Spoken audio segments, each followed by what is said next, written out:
you are joining us or watching this. Good morning to you again. Good afternoon to you. And good evening to you from wherever you are joining me tonight.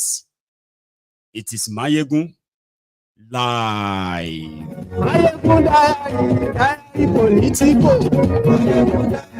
Few hours ago, the Nigerian House of Representatives, they were debating a bill, a series of bills to turn to law. They want to jail us for embarrassing the criminals.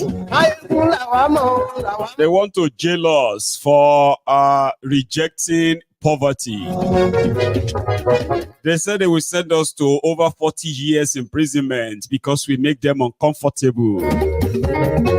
But they've withdrawn all of that right now, at least temporarily. Tell everybody. But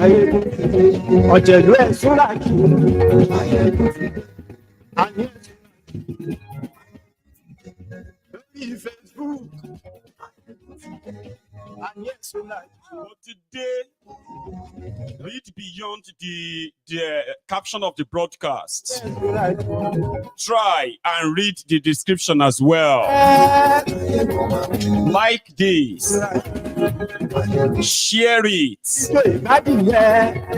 Invite your friends. Invite your not so friendly friends. Tell all of them. Maiyegun today.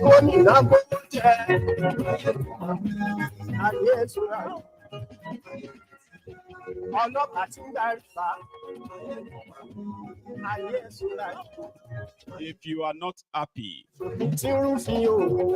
according to Daily Alakori and Co, you would have to wait till 2027. Please share this.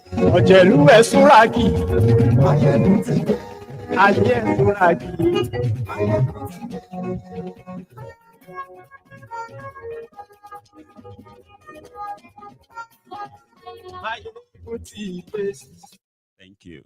Today. So good morning to you all, dear Templars.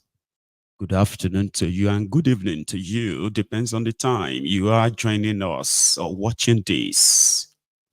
It is Maiyegun live. This afternoon, we had a session in reaction to the news that the Nigerian House of Representatives, dear Speaker, without microphone, Tajuddin Abbas, was cooking something in reaction to your end bad governance protest in Nigeria. According to them, their EFCC said they have frozen the bank account of the sponsor of the protest.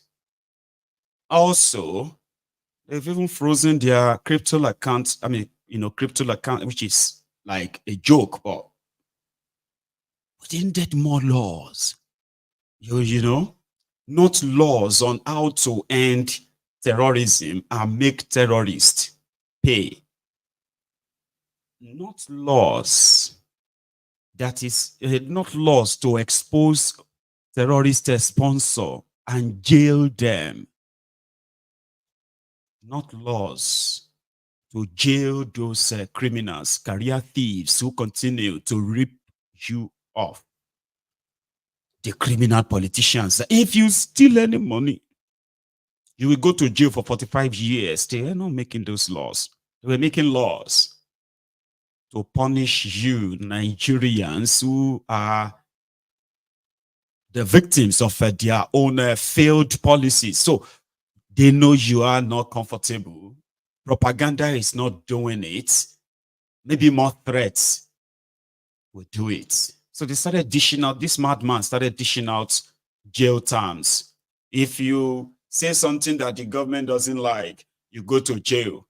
If you say something that makes the clerics, whether na foul, whether na pastor, maybe na GO, maybe na bishop, maybe na deacon, or dickness, or whatever it is, if you make them uncomfortable, or them you can quickly go to 10 years in jail. That was the law this mofo was proposing. If you fail to sing Thiefnubu's anthem, the Nigeria's new old anthem, yeah, it was like old. Then Call brought it back to make it new. So some people now said, no, they're not going to sing any colonial anthem. They shall won't force them on everybody.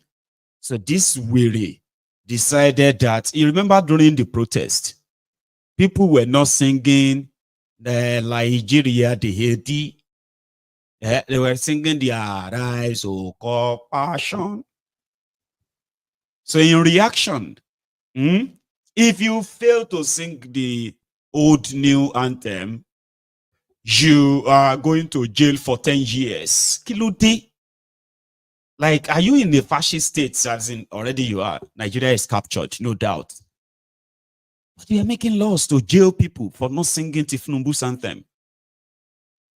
Not just that. This guy was trying to make law, he wrote bills, right, to jail anyone that ever organized protest or participate in any protest in Nigeria again, including NLC. They cannot protest. It will be against the law. Anybody or the NLC leaders, they will go to jail 10 years, 15 years. That was what that mofo was. That's what this mofo is proposing. No bill, no law to jail the likes of himself, who are taking away more than 5,000% of what they are due to be taken. They said their salary now 1 million naira, but each of them goes on with more than 50 million naira. Go do that. That's like 5,000%. Rogues that doesn't want anybody to say anything. They now turned it didn't start today. Remember that Bokwari attempted it. He failed. So Bokwari, Thiefnubu is now using these low lives, these opportunists, these criminals, to make laws that will now protect thieves. Do you get that now? You know, they already have voluntary slaves who believe that you do not have any right until these criminals tell you that you have the right. Those are the voluntary slaves in Nigeria. They are already telling themselves, it's true that there is freedom of speech, the freedom after speech. Slaves who have no understanding of what freedom truly means. They don't understand it. What is freedom? Like, what is freedom? Because these 21st century slaves, they are no longer in chains. Like that physical chain that you saw the slaves of the 17th, 18th century. The 21st century slaves, they are not in physical chains. They are in mental chains. They are mental slaves. So they admit they are criminals who are supposed to be in jail. Lawbreakers who are supposed to be in jail. They are the one making laws for them. Drug dealers, money launderers, certificate forgers. They are the ones implementing laws. Their judiciary is for the highest bidder, cash and carry. That is the system. So to them, whatever these criminals says is the law, is the law.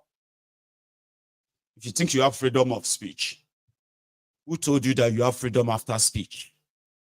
Slave motto. Yeah, those are the slave motto. They'll tell you, yes, there is freedom of speech. But nobody can guarantee the freedom after speech. Free speech simply means whatever I say that you don't like, if it's a lie, you sue me. You don't put me in jail because you have the power to manipulate the law, set the law that kind of will keep away anyone and everyone that dares stuff. You see, the only opposition to the establishment in Nigeria is social media, whether you like it or not, where people freely expresses themselves and expose all the rots that the criminal politicians would never allow their conventional media to expose. They do not have control. on this street. They do not have control of this space. That kills them more than you can imagine. They have all the money. They have all the guns. But they are so scared of your phone. They are so scared of the power you wield, the power to express yourselves to millions of people. Unfiltered. That scares them to death. They are not afraid of terrorists who are ruling part of Nigeria right now. They call those places ungoverned areas in Nigeria. Nigeria military dare not go there. Nigeria police police bow. Even the areas that are not ungoverned area, who only share borders with the ungoverned areas controlled by Fulani terrorists, Boko Haram terrorists. Police and military there, Baba, they close 3 p.m., 4 p.m. You don't hear that one before? Police station, they shut down. Police station, they close at 4 p.m. for security reason. You don't hear that one before? It is happening in northern Nigeria. If you've managed to see police station in some of these areas at all, they are not there as policemen. They will tell you they are not like they're there. By 4 p.m., they don't close for security reasons, right? These criminals, okay, they are not making laws to free those places and protect you from all these criminals, including themselves. So, but they want to send you to jail for always thinking that you can talk, always thinking that you are untouchable. They hate it. And the slaves, the voluntary slaves, the Buharidins, the Buharididiris, the Buharidinotus, the Buharidijatus, the Buharishukus, the Ungoziaris, the Unekaharis, the ombud slaves, voluntary slaves, sophisticated morons, ombud slaves as well, yeah. Then you have this other one, the mutant virus. The mutant virus, like COVID, the ones that are called the bat idiots. Yeah, the bat starts, the Lagos Abobakus, the Oshogbo Alimajiris, the crumb eaters, the crumb chasers, the ass lickers, the all risers. Those are the categories of their voluntary slaves. These are those who have hands down. If the rogues ruling them or ruining them says, this is the right thing, it must be right. If you disobey it, they will just kill you. You know they can just kill you. And nobody will do anything. Nothing will happen. They've accepted it as, yeah, I don't want to, I mean, you know. So, and that is why these criminals are emboldened. It is called state capture. State capture is when those who are supposed to be afraid of you, they are not afraid of you. And not only that, they become more fascist in the sense that do whatever we tell you. At least the others who are obeying what we tell them. We know what is right. We know what you deserve. We are the leaders. We leaders, we just met. Like, God damn it. People have no say. And there are those who agree with that. Yeah. Our leaders have discussed, they have decided. Our leaders will decide. Our leader says, who are your leaders? These guys are dealers. Bunch of criminals that ordinarily, if Nigeria was a country, they won't be the one making laws for you. They will be in jail. Tete. You will never have anything to do with them. None of them. But yeah, they are the product of the system. And that is why they are making laws to protect themselves from you. To tell you that if you dare us, we'll kill you. Or we'll jail you. Sorry, sir. Sorry, sir. Sorry, sir. I'm very sorry, sir. Forgive me, sir. Sir, please forgive me, sir. I am your son. If I am your son, you will know what. Please forgive me. I regret the truth I told. I should have kept it to myself. That is what they want. Voluntary slaves. But it is impossible. And you know why it is impossible, right? It's because you will need to give something too. I mean, so you will actually need to give something too. What does that mean? The greed of these criminals has blinded them so bad that they have created a different world for themselves. And in that world, it's different from yours, okay? In that world, they all agree that somehow you hate them and they don't know why. At least now God put them here. Now God bless them. You should pray to God to bless you too. So if God bless them, the same time they loot your money. So if that same God won't bless all of us, maybe all of us go to loot money.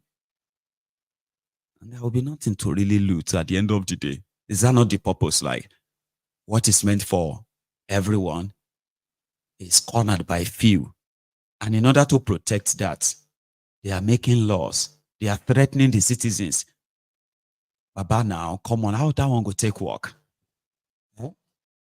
The economy is in shambles. The insecurity is on another level. Baba, how you want to take balance? So now they are trying to make laws to protect themselves. The guy can't talk, say, he's changed his mind. Okay, Abbas, why? He said he changed his mind because after consulting with Nigerians,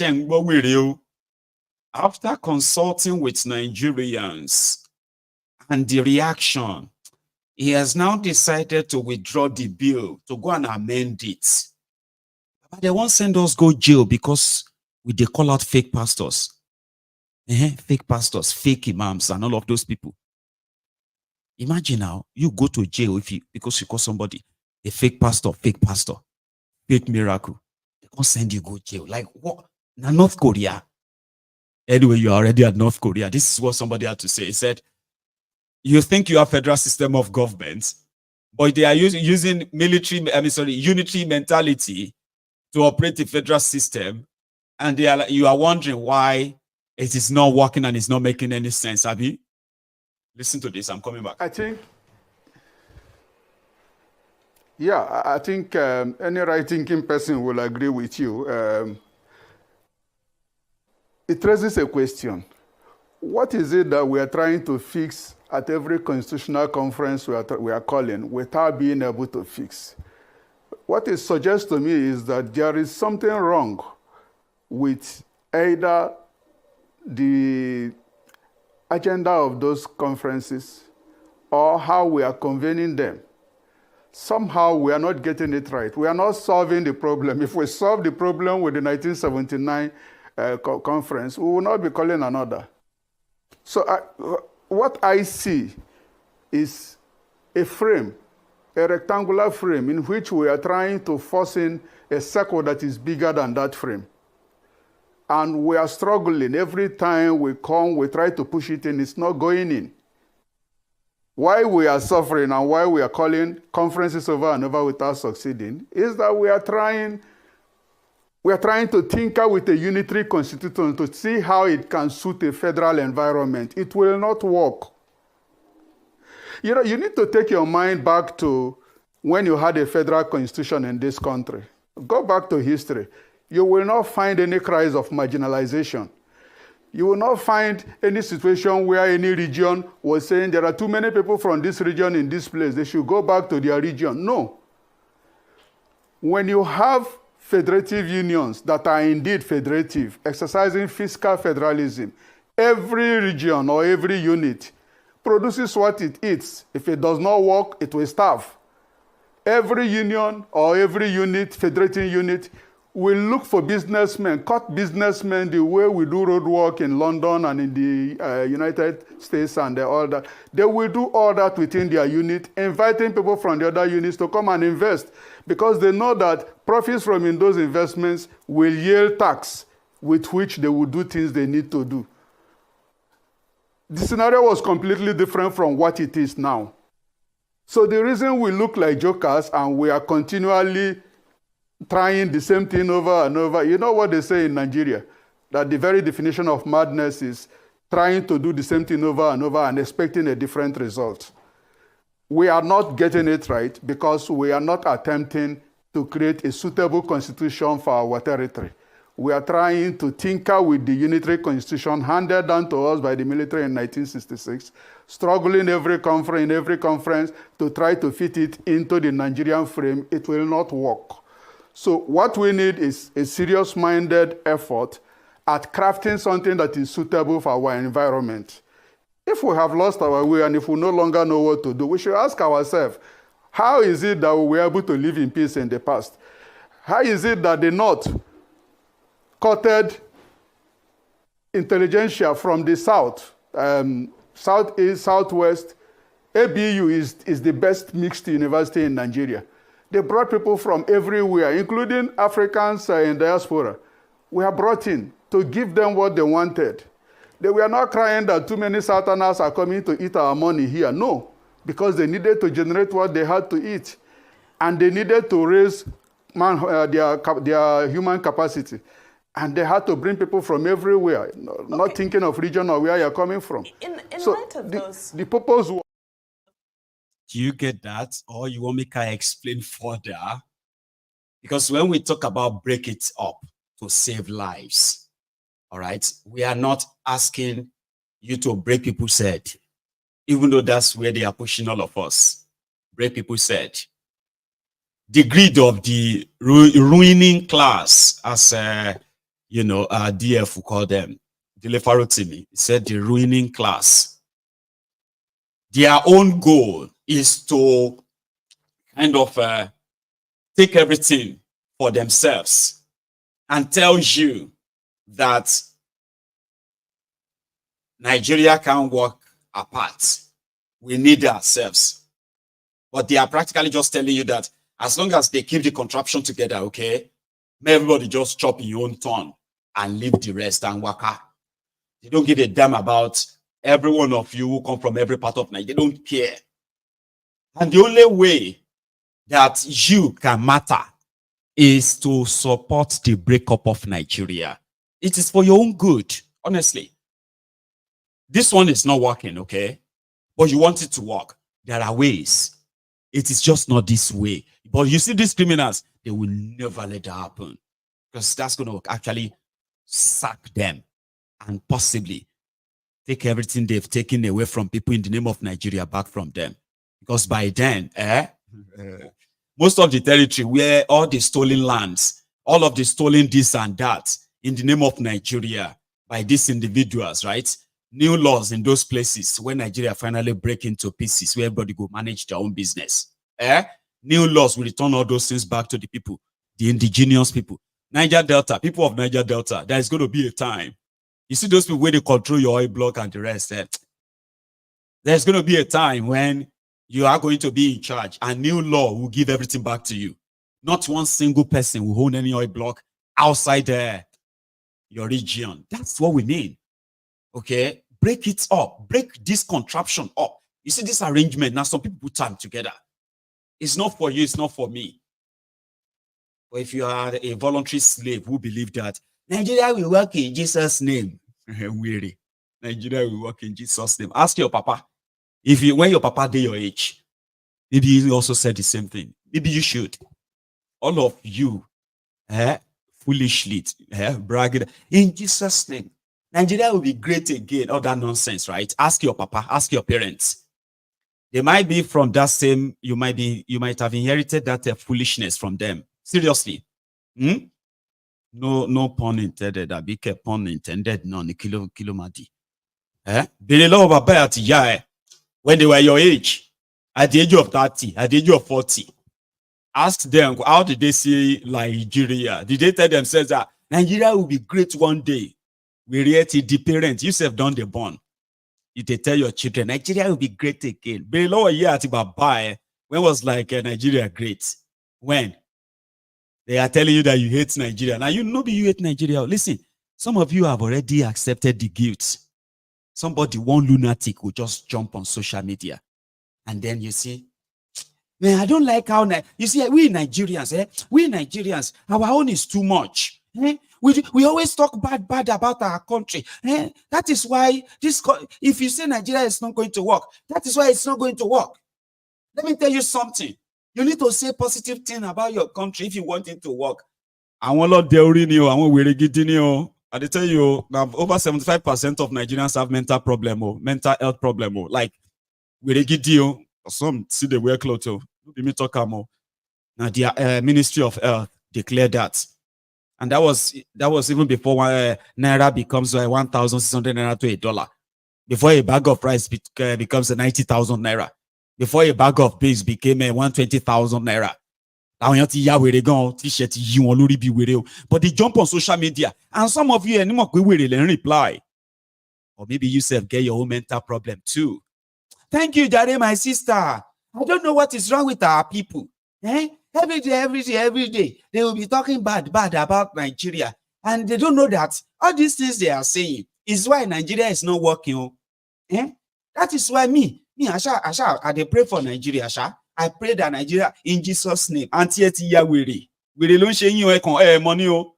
And that's the problem. Except you are diagnosed. You will never know. You get that? We have people like that. They kind of try to gaslight you.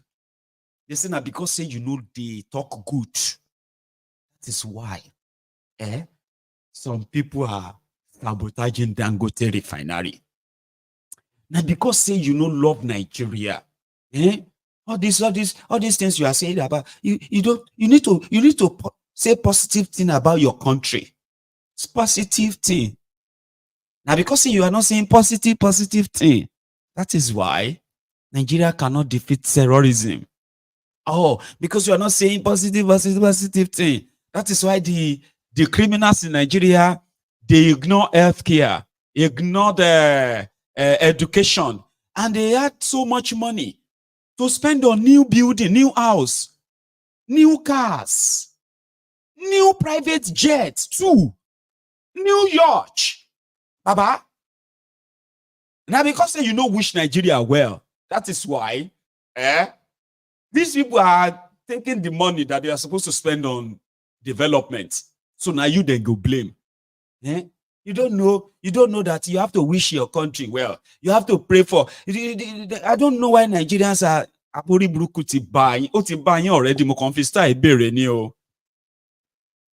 There are people like that.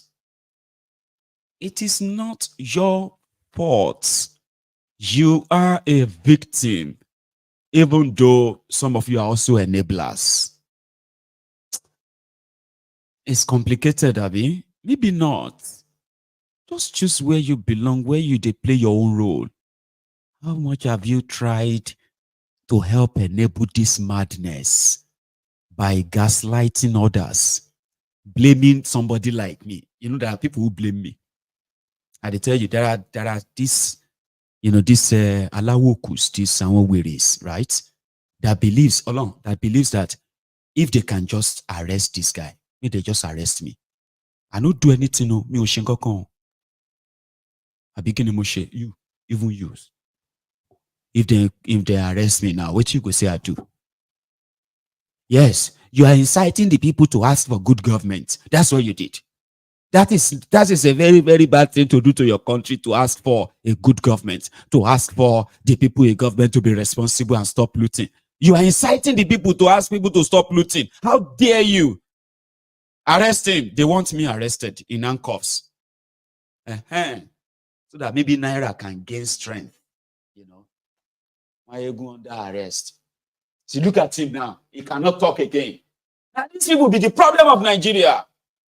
I know this guy, this Maiyegun guy, is the problem of Nigeria. And then you will see other ways. Thank you, Jare, my brother. I've been watching him for 5 years. I've been praying for this day. That one day they go put a cuff on his hand. Make them deport him from that UK. There are lunatics like that. They come here every evening. I don't do anything. I don't do anything alone. Ask them, they go tell you, say, I just don't like him. I don't like him. The way you talk about our leader, I am talking about looters. I'm talking about the economic saboteurs, destroyers. And then you have people there. You say, I'm waiting for this guy. Make them pick. Because they believe that maybe if they put anchor for my hand, Naira go begin the gbera. They don't care.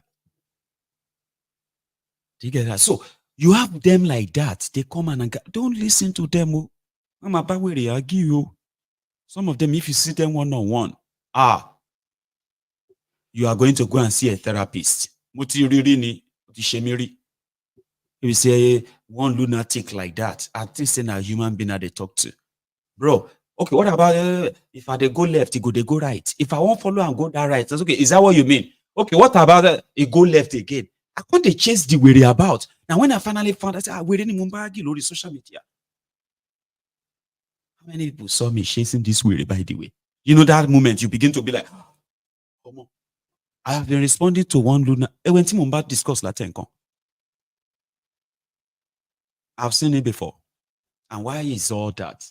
It's simply because the criminals who have captured Nigeria, okay, they have voluntary slaves that will tell you that these guys, they mean well for Nigeria. Meanwhile, they watch them fritter away all of their common patrimony every now and then. When you now say, look at that one, and now, well, now all of them are the same. Let us just pray that may they just have fear of God. Huh? They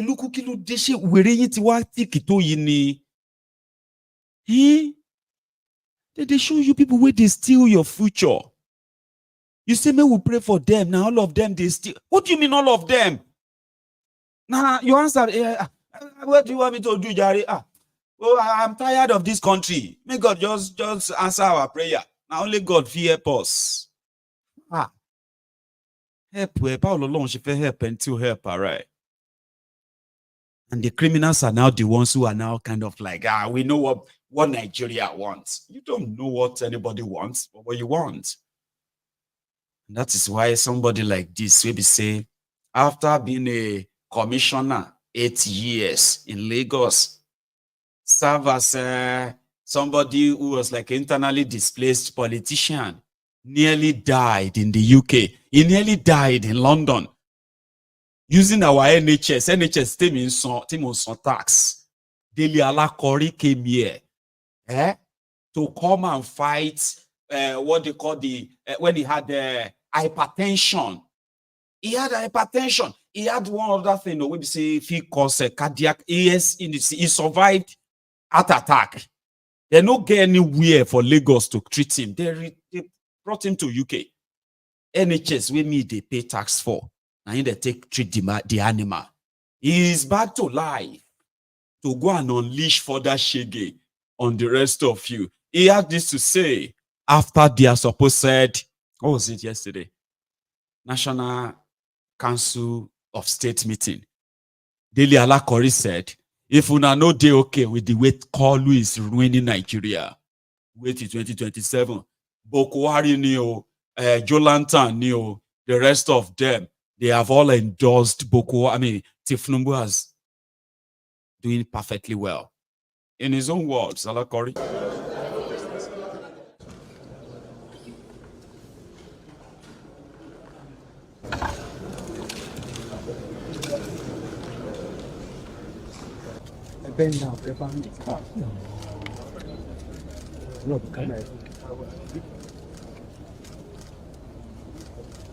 Okay. Thank you. Wait till you enter that. Thank you.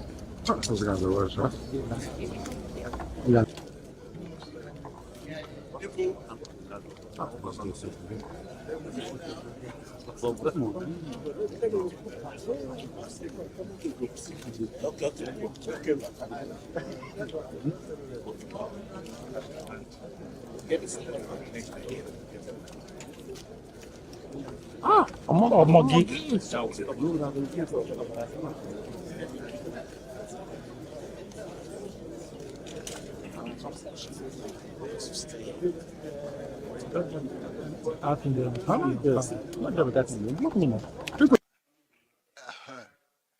Yes, good evening, gentlemen and ladies, and welcome to this very brief briefing.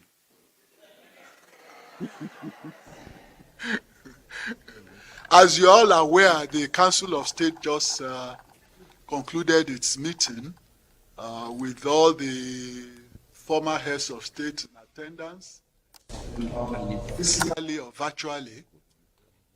The last count, I think quite most of them were the physically attending ones, the former head of state, General Buhari, and Goodluck Jonathan were there physically, and the rest were there virtually via Zoom.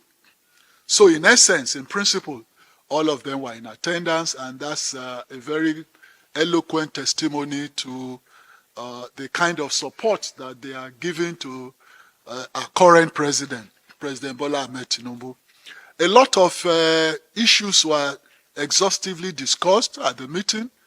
And of course, you know that apart from the former heads of state, the constitutional composition of the Council of State includes all governors, security advisor, attorney general, and the rest. So the governors were all in attendance as well.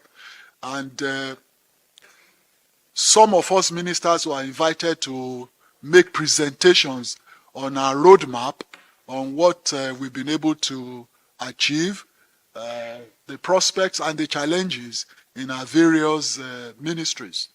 And so myself, the Solid Minerals, coordinating minister of the economy, as the finance minister, Mr. Wale Edun, was also there to make presentation. The minister of budget was also there, made his presentation. The minister of works also made presentation. The minister of trade and investment, Dr. Doris, was also there. The minister of agriculture also was invited. So these 7 of us ministers made individual presentations to the Council of State meeting. And our presentations were well received from the feedback that we got immediately after individual presentations. And of course, at the end of it, matters of state were discussed in a robust manner and frank manner. And the National Security Advisor also was on hand to present the security situation of the country, and he did inform the Council of State, about the pre, during, and post events of the last protest, which I do not call a protest. I call a movement to effect a change of regime by force, which was also resisted. And so, the council thanked Nigerians at large for resisting any unconstitutional move to change government. If anybody is not satisfied with the government, any current administration, there's always an election coming. So you wait for election and cast your vote the way you deem fit. So the NSA briefed the council on the security situation and allayed fears all around that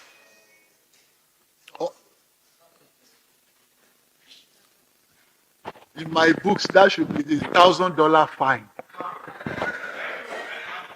Huh?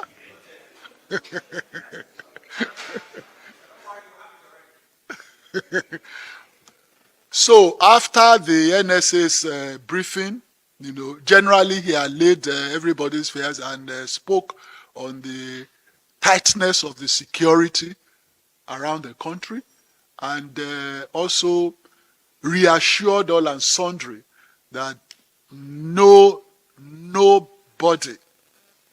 will be allowed to truncate our hard-earned democracy. Any change of government has to be through the ballots, and not through the barrel of the gun or through insurrection or through any other unconstitutional means. Only through the ballot box can any government be changed.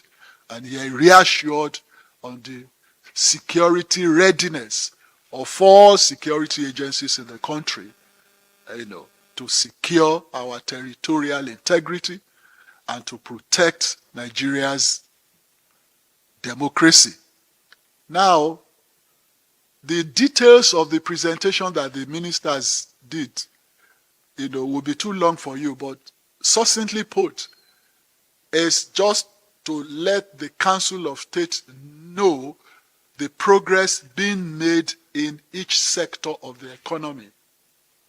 And the emphasis, of course, by the Renewed Hope agenda is on economic diversification. And that's why I was there. That's why Greek was there. That's why all the other ministers, that constitute, or the ministries that constitute the plank of the Renewed Hope agenda's economic diversification and transformation. The chairman of the Governors Forum. You can actually smell, the stench of his arrogance. Yeah, we have the power. We just told the Council of States the readiness. People were asking Thiefnubu to reverse economic policies that impoverish them. Daily Alakori and Co. They said it's an insurrection to remove Thiefnubu. Therefore, the Nigerian police and the Nigerian army, they killed 51 people. And yeah, it's right. He said they resisted. And also confidently he said, just so you know, the readiness of the security agents to protect and secure the integrity of Nigeria. You have to wait till next election.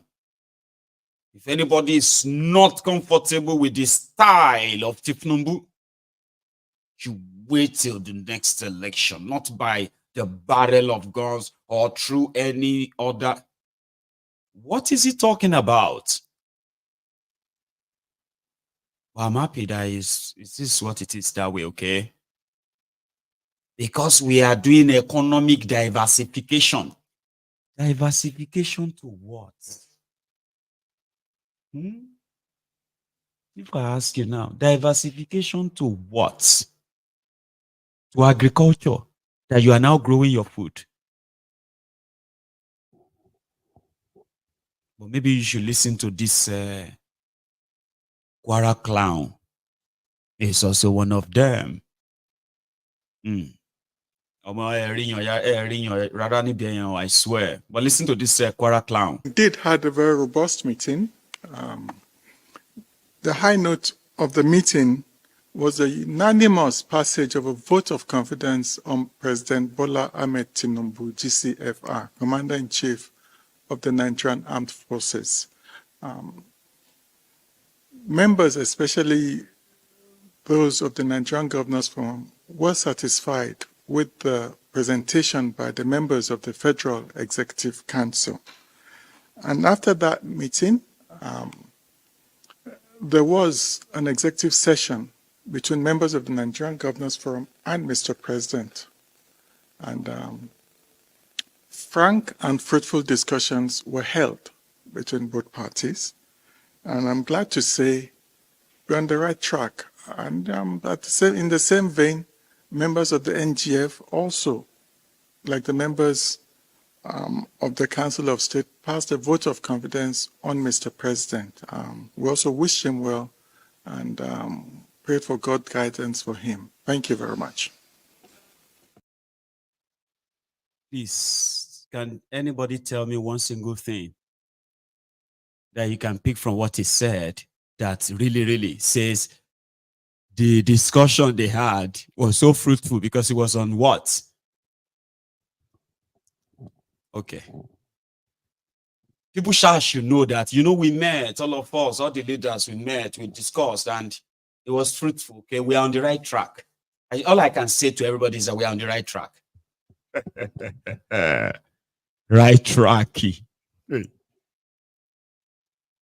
And then Wale Idun, this is the one that they said is the head of those who are in charge of Nigeria economy. Finance Minister Wale Idun is the one who took over the job of Omo Beta. Remember Omo Beta? Beta Edu. So Omo Beta that was accused of stealing or mismanaging over 7 billion in 7 months. Etigborueri, he became minister. You mismanaged 7 billion naira in 7 months. They can't put her on suspension as we speak. Our office was supposed to be sharing money like Shadia, the former Bokwari's Minister of Disaster and Poverty Management. Shadia Farouk. That was what Omo Beta was doing before they suspended her.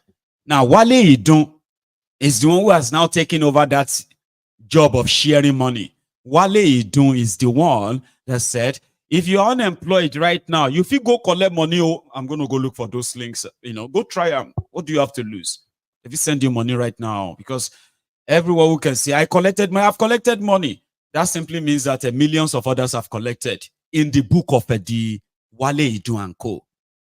Same guy who was on your screen 6 months ago, telling you that Thiefnubu's policy of the World Bank, of the economy, rejuvenation and subversion and all of that, all other word salads. He spoke yesterday because then give them vote of confidence. Like scavengers, people where they feed off you, they met. Abi? They now say, you are doing well. You're doing well. And that means they are doing well. Listen to Wale Idun. This one not too long, okay?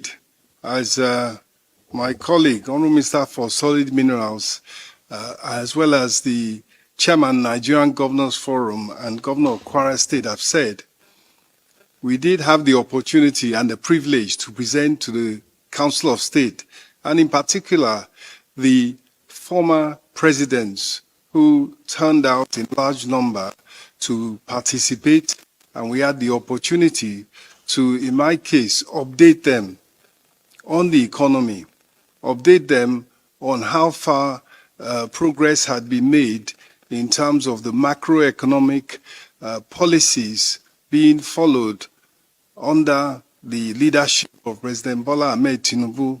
And these policies are anchored in his 8 priority areas. And the results to date have been very encouraging. We looked at the data, or we reported on the evidence and the data of this half year for which data was available compared to the first quarter and the second quarter of 2023. And in broad terms, the economy is growing. The balance of payments, in particular, the trade balance and the current account balance, are in surplus. The exchange rate is stabilizing. And inflation, though high, uncomfortably high for the liking of Mr. President and his team, it is slowing and it is set to fall. But in particular, there has been support for the economy from investors, foreign investors by way of portfolio investors, domestic investors who are participating in important private-public partnerships, particularly in the infrastructure sector. And foreign direct investment is beginning to recover, I would say. So on that basis, we looked at we reported on, in particular, the opportunities for the economy once stabilized for investment and growth. And identified for the meeting was the fact that we have exports, goods exports, non-oil exports at $55 billion last year, with tremendous room to grow. And in particular, we identified that the service sector, that is software services, computer services, accounting services, personnel services, which can be provided by young Nigerians staying in Nigeria and providing services through the internet and through telephones. Outsourcing, in a word, was a big area we emphasized. So in a nutshell, we reported that there was good progress being made, that the effort was going to continue to ensure that the interventions and measures to ameliorate the high cost of living for individuals, for the agricultural sector, for industry, for small-scale businesses, were going to continue to be implemented with all efforts needed for success. And on that basis, we reported an optimistic outlook for the Nigerian economy and the Nigerian society in general as a result of prospects for economic growth and economic progress. Thank you. Very much. I don't think we can take questions. Even you yourself, you can't take questions. Your production time is over.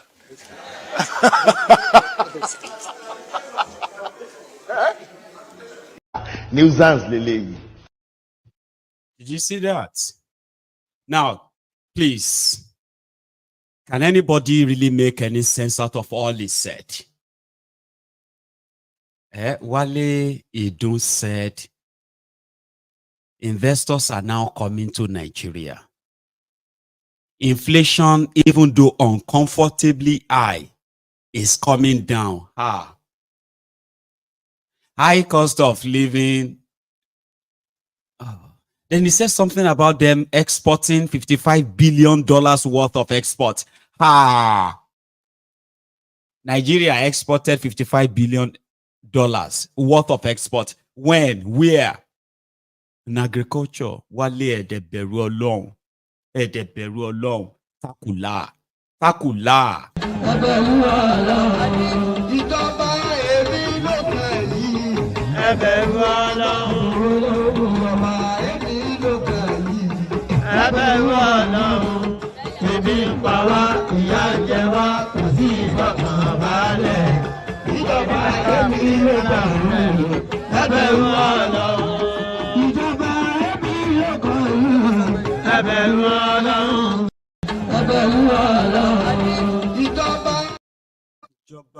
èmi ló kàn yìí.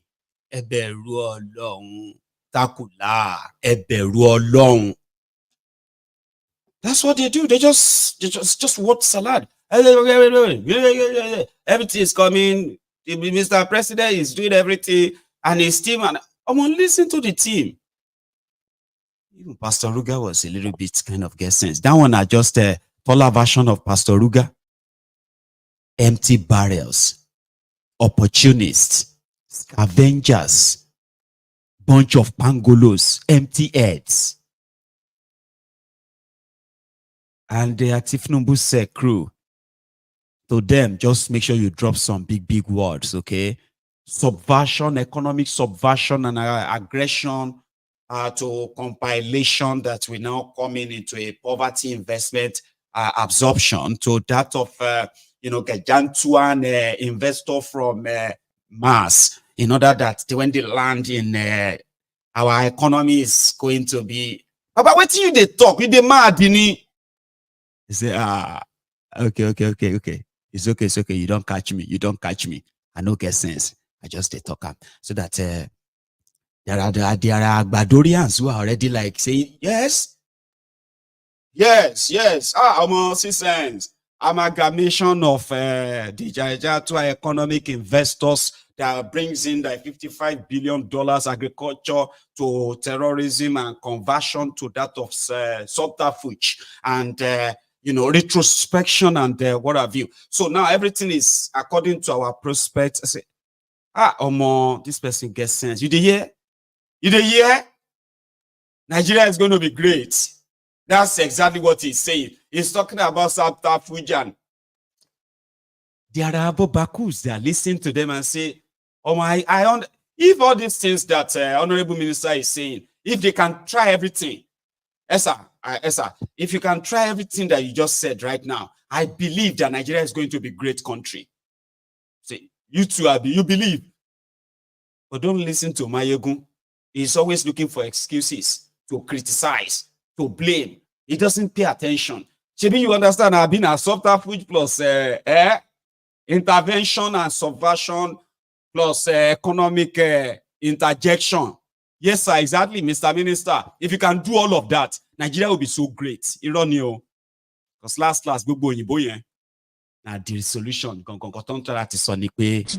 You complain about insecurity, right? You complain about unemployment, right? Yes. You complain about the fact that, oh, we are hungry, right? You say we want to protest, right? You say, oh, you don't have medical facilities, right? You say you don't have good schools and good teachers, right? You say minimum wage, right?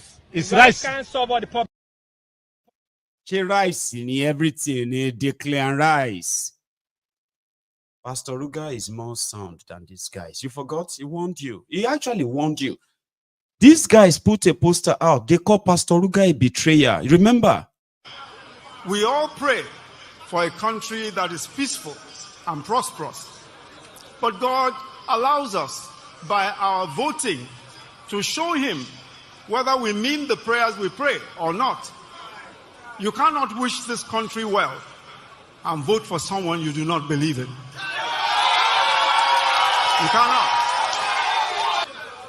Know that your vote carries the answer to your prayers for our country. We all pray for a country that is peaceful and prosperous. But God allows us, by our voting, to show him whether we mean the prayers we pray or not.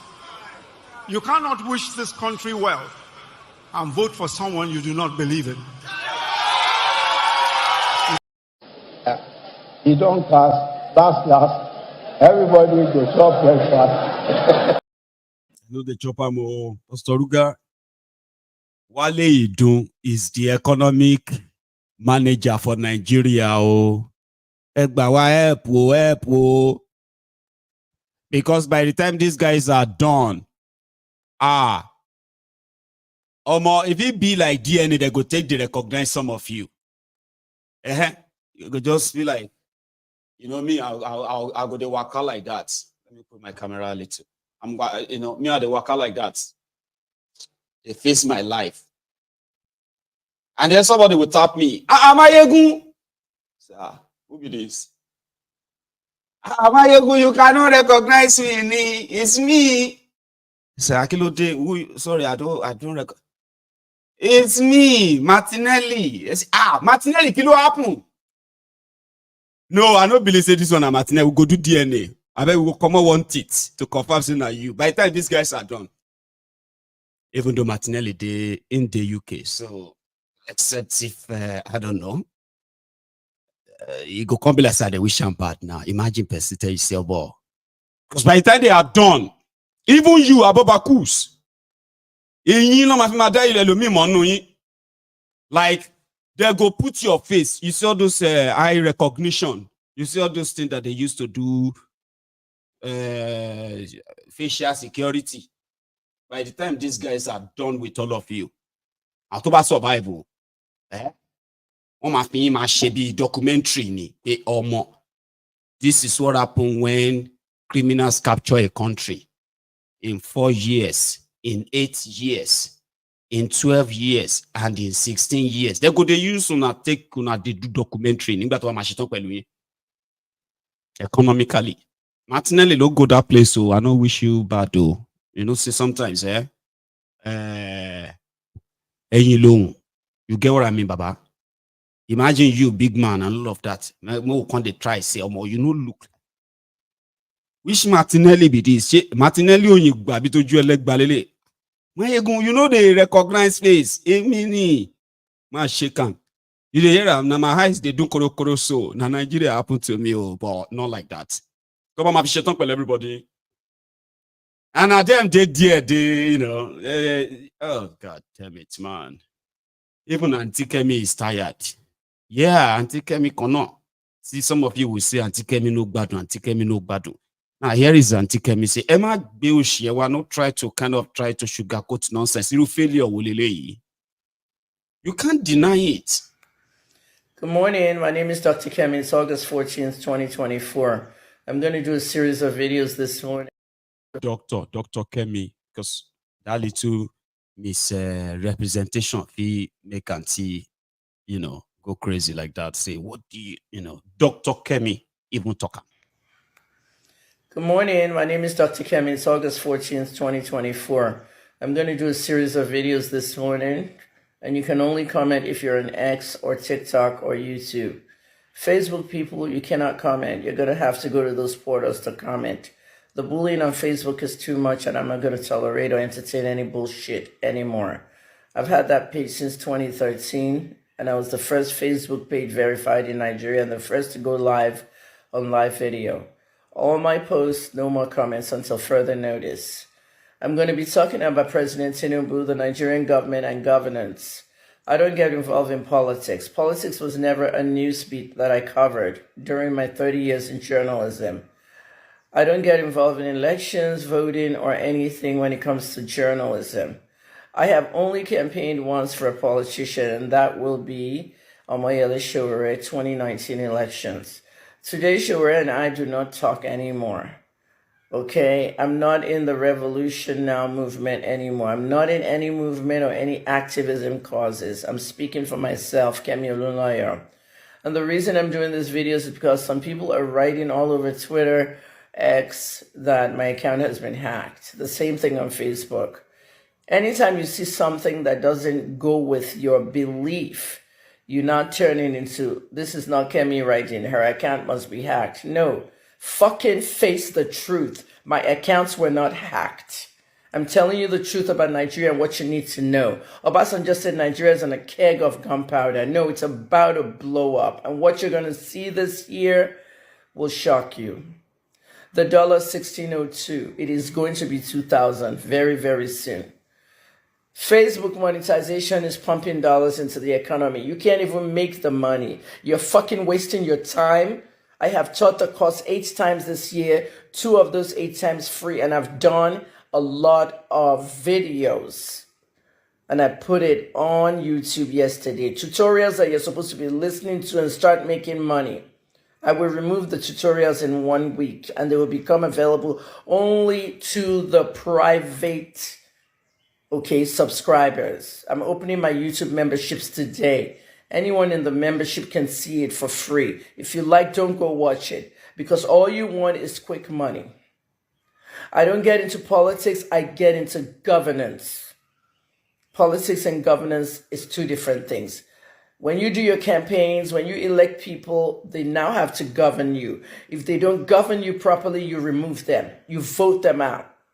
Okay, the same way you aggressively vote people out on Big Brother Nigeria is the same way you're going to vote out politicians. So listen to me very carefully. Okay, I'm going to be direct. I'm going to be raw. My language is going to be strong. And I don't give a shit. Okay, though I left Nigeria, I still have a bank account. And my bank account is shrunk because you can't change it to the dollar anymore. I've lost a lot of money. Everything about Tinubu's government is going wrong. And that's why I asked for the president to step down. Even Joe Biden, he stepped down. You heard his address, why he stepped down. For the sake of America. To protect America. But Thiefnubu is not protecting Nigeria. He wants the power. And Nigeria is about a power struggle. From the moment they killed my uncle, Adekunle Fajuyi, and his guest, the head of state, Ironsi, Yakubu Gowon took over. Carried the thing on his... Auntie, Emma worry. Will I say, this is not going to gel anymore because she's making it about herself, okay? But there she, if she's not really making it much about herself, there she was, okay?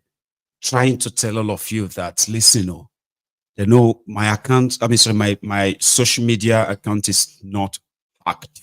Nobody hacked my account. I'm trying to tell all of you that this guy is failing. Okay? Those of you who seems to have money. I know a lot of you who have issues with her. I do not have issue with people. Me, no. Me, I am more interested about message than the messenger. Just like you don't have to like me. You don't even have to agree with me.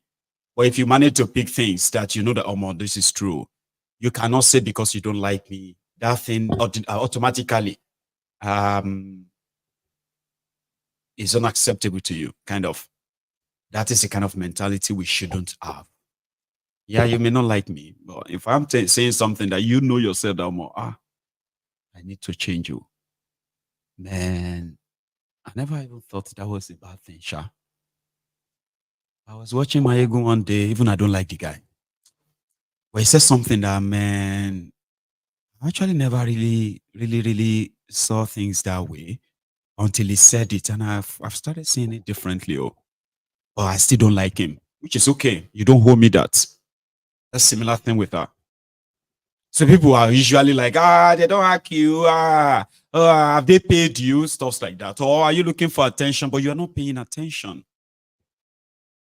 You're not. You see those people who are still holding it together. Apart from the Nigerians who are already like so poor, affected, who are complaining of not being able to afford anything. Those ones have known their fate. You see those of you that pretended to be in the middle. The one that pretend to be middle class.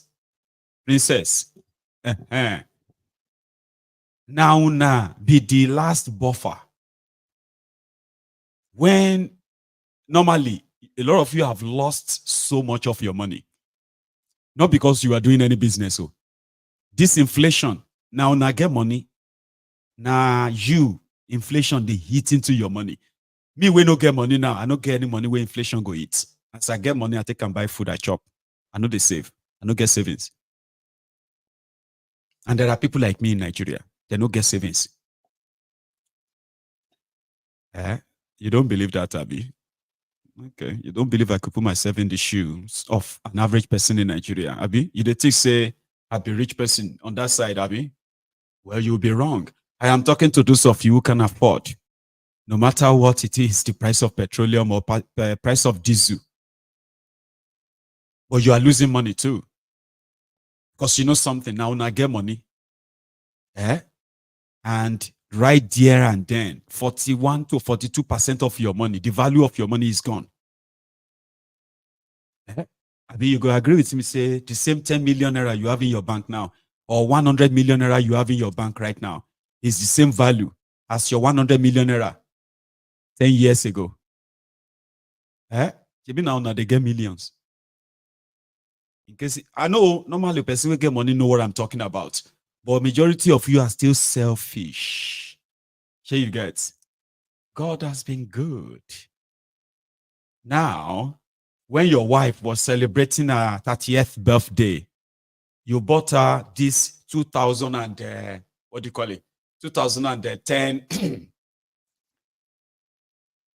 Tokumbo car, 1.7 million naira. Amazing, flashy, lovely. Today, your wife won't do 40th birthday. So now try and get something similar to that. You are going to need about 40 million naira. Now you're going to have to dig into your wallet. That is what the inflation has done to you. Now it has already cut the value of your money. All of you will get money. Very soon, it will soon almost eat up the entire 100%. And then all of you are going to eat this. You say, you know, say a lot of you are so scared of poverty. Yeah. Now I see they hold the bar. So when the numbers of these poor people get to the stage that they begin to target you, do you know those who you are going to also target? You will target some of them who are your friends up there. And now as they drag you, you go drag them. So that is where this whole thing is going. Eventually, so those of you who have money, you can see easily. Leave your money in the bank. Yeah, leave your 10 million naira in the bank. Come back in 6 months. Without touching it, without anything. And the value is gone. Just like that. you are losing money. Majority of you are like really working, who are working really, really hard. They are putting out policies that continue to cut you off from the rest of the world. Now you would have to live in that economy. You know, people in Nigeria, and they are doing remote jobs for different international companies and businesses all over the world. But they are living in Nigeria. They are collecting salaries in dollars. They've cut some of them off now by the policies of Thiefnubu. You know, those ones that will be collecting 250,000 naira salary, they don't care because they are also being paid about $4,000 a month. They are in Nigeria making good money. No Yahoo, no nothing, no real jobs. Now their policy are cutting them off. Now they can no longer, because they are in Nigeria, they can no longer really link up and get those jobs anymore. So they will have to live on whatever they are offered in Nigeria, which is already destroyed by inflation. So you go work, you go see money and be like, what kind of life is this? Eh? So now still they hold forth. Now no one protests like that. Now one, you know, people should go and work hard. So if Auntie Kemi, Dr. Kemi is telling you that you are losing, I think you should pay attention. If you have money, me, I don't get money with Nigeria go chop. I don't get bank account in Nigeria. But that doesn't mean that I should keep quiet because it is no, I don't get money where they go take. But they are taking the monies of you, my Templars, and you have no idea. And they will tell you, see, Thiefnubu Day. No, it's Thiefnubu's policies. It's policies that destroys you. They don't even have to come and take money from you. It's there. You existed within the system. It will deal with you. It will squeeze you, and you get nothing back. So all of them, when they claim middle class, God is great. I am kind of going to, you know, I'm just about to go and do the 4th housewarming in 3 years. I just finished my new project, estate. We're about to start selling property. God has been good. One day, this policy will affect you. And it is not because God has stopped being good. It is because you will begin to realize that the selfishness that you think blocked you completely out of the rest of the world, it will disappear. Your eye go clear, and you go see victims like yourself. Most of them you call like wasting their time. Protest cannot change anything, kind of. So I saw that one, oh. And this guy. 1 ton. In total, 24 carat. It's 1 kg. 1 kg. This is in each box we have 50 kg. 1 kg here. In each box, 50 kg. In total, we have 1 ton. 1 ton. In total, 24 carat. You see that gold? That man has been arrested as a terrorist sponsor, gun runner, and he is arrested by Nigerian government. He is from Kaduna. His name is Adejia. I even spelled it as Adeja. Adejia, right? Bashir. Now, Adejia Bashir is from Kaduna State. He is accused of sponsoring terrorism. In fact, they said he's been a wanted individual for a while. He's one of those they believe are in possession of the Gaddafi gold, the looting of the Libyan central bank during the Libyan revolution that saw the end of Gaddafi that year.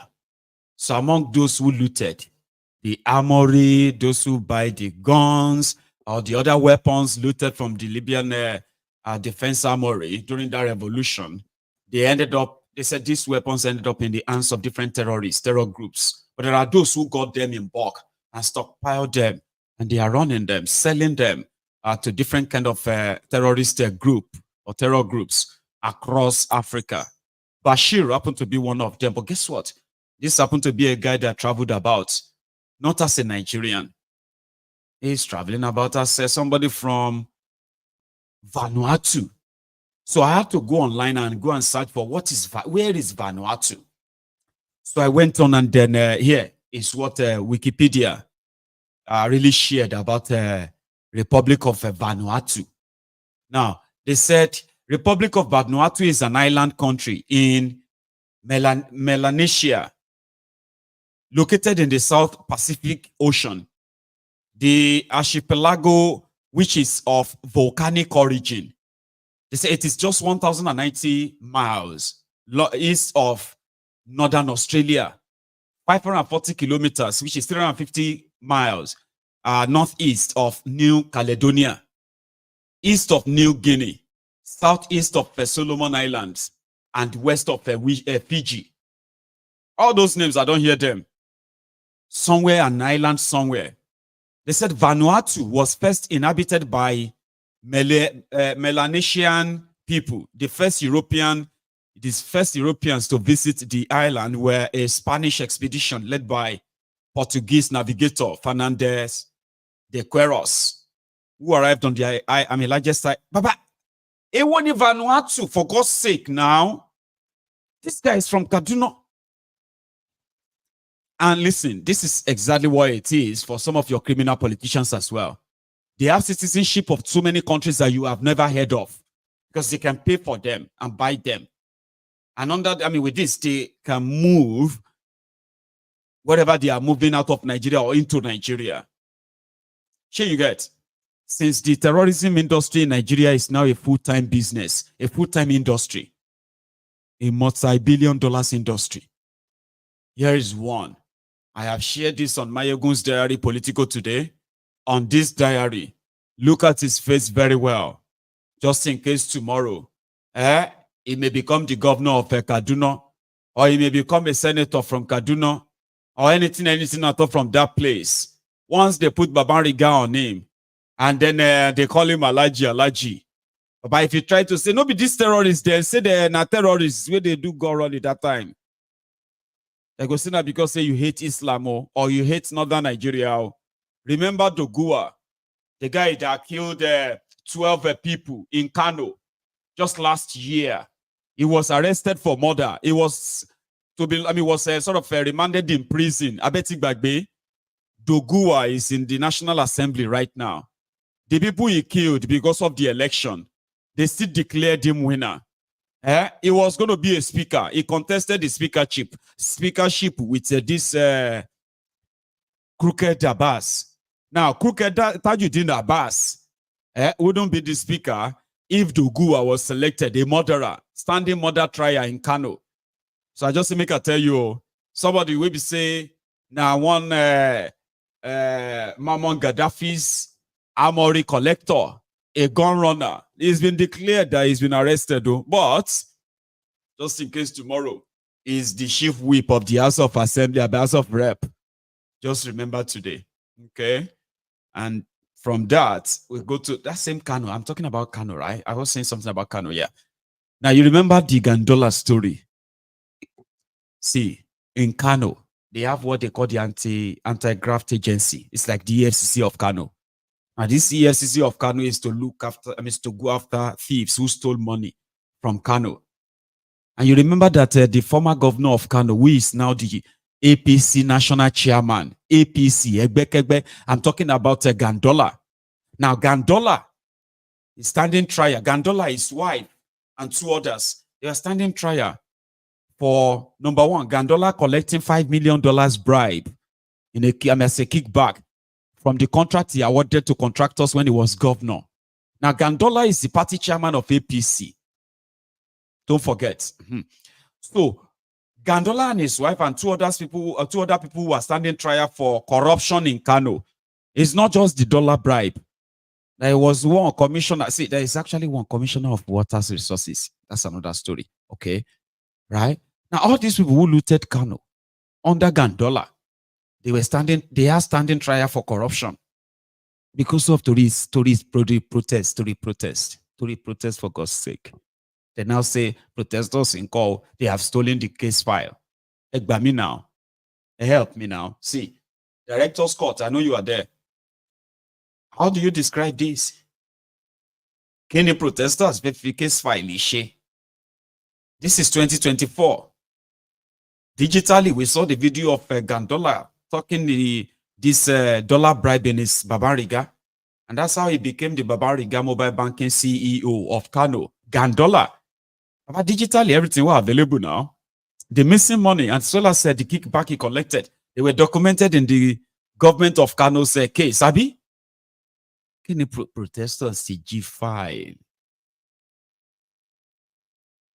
At least make them they try and pity the people where they lead. You know what I mean? Like just feel like these people cannot be this stupid though. So if we go tell them, say they don't steal the file, maybe we should tell them that the protesters stole the file. Then maybe somebody should have said, people cannot be that stupid though. They're not going to believe them. Like Len Kokona, maybe even they try to rate you, respect you. You get? Like make them know they see you as Mumu.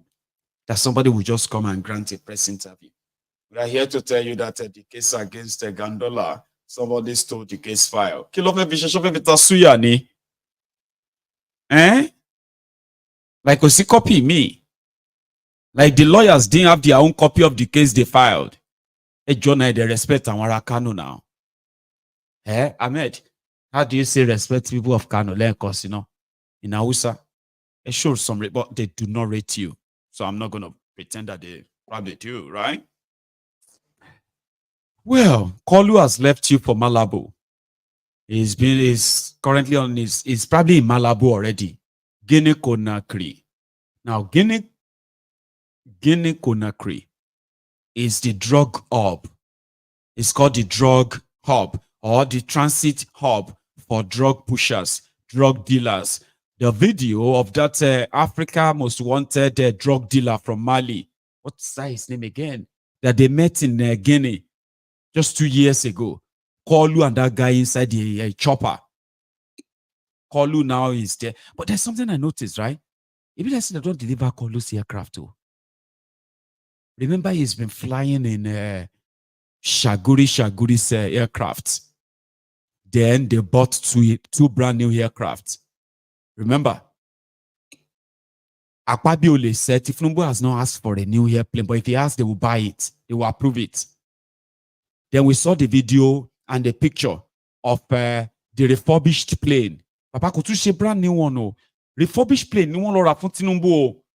Na Shaguri buy 150 billion naira for one local plane. Oh dear. Now you go think I'm making that up, Abi. I'm not making it up. You are aware they want to buy presidential jet for Thiefnubu. They've bought it. They've bought them too. At least we saw one in France where they are sort of, customizing it. Yeah, putting the tail number on, putting the logo and all of those things design on it. It's no brand new aircraft. Thiefnubu and Shaguri collected brand new aircraft money. They said the aircraft they bought for him is 10 years old. 10 years old. That's another scandal that you're still going to see. But now he didn't go to Malabo, Guinea Conakry. In Shaguri's aircraft. One thing if plane in Nigeria be cocaine. Shemosha. Do you know that it's actually sometimes I feel like in the life of this Thiefnubu's regime, right? There's going to be a scandal. If you say they take Nigeria presidential aircraft, they take and carry cocaine. You will see. You will see. Once you are down, they smell cocaine. Because the president of Nigeria is a drug dealer. Now he's going to the drug hub, the transit hub of drug dealers in Africa, where when drug that is coming from the South America, not all these places when they will first come to Guinea Conakry. Now drug dealers, they run the government in Guinea. I'm not making this up. Now they don't carry Nigeria aircraft. So I'm not sure if this one are the new one.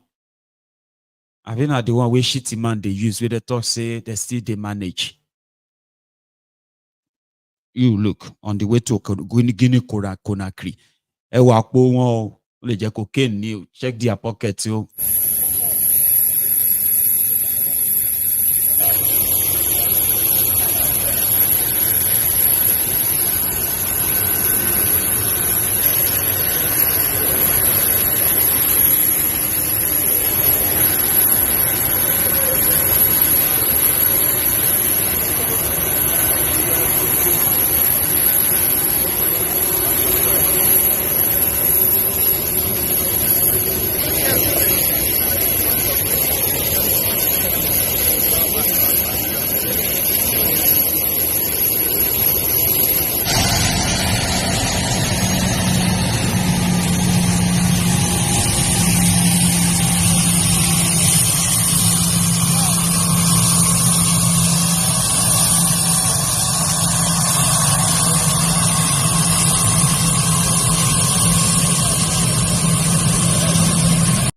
The more you look, the less you see. The more you look, the less you see. The more you look, the less you see. The more you look, the less you see. I know some of you are just laughing. That's a problem. I'm not taking serious. I'm serious. You can see how serious I am. I want you to be that serious. I want your face to be like that on your TV. Like,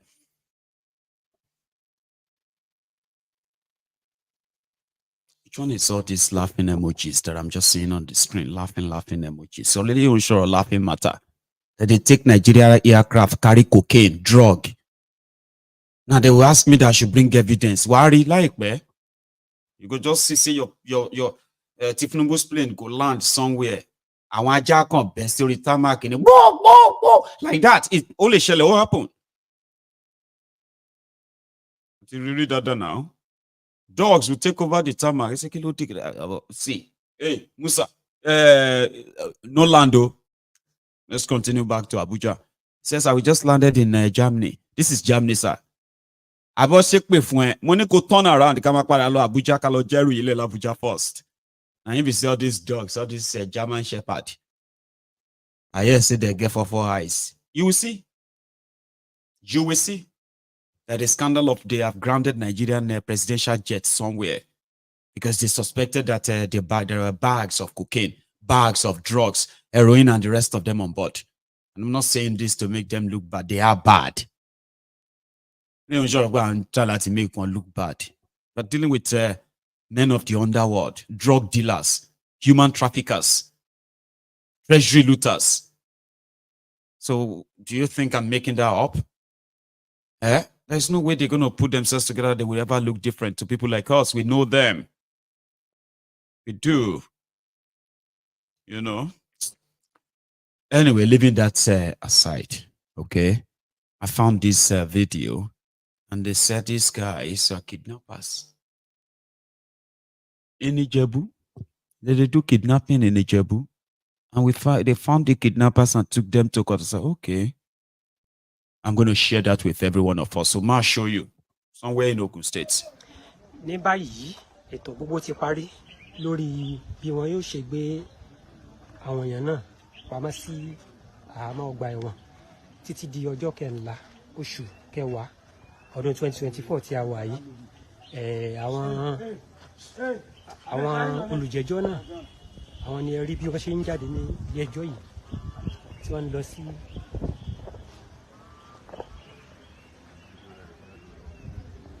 lọ sí inú àhámọ́ ọgbà ẹ̀wọ̀n títí di ọjọ́ tí ìgbẹ́jọ́ yóò tún bá wáyé. Ifeanyi Matthias tí ó jẹ́ ọ̀gá àwọn tí ọwọ́ bá lọ́wọ́lọ́wọ́ ọmọwẹ́wà náà ni ẹ̀wọ̀n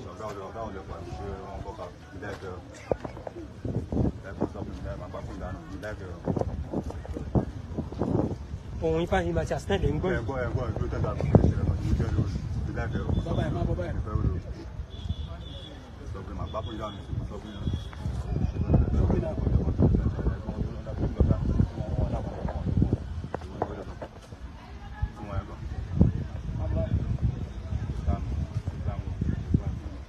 Ifeanyi Matthias lẹ́wọ̀n tó ń fara ya yìí o.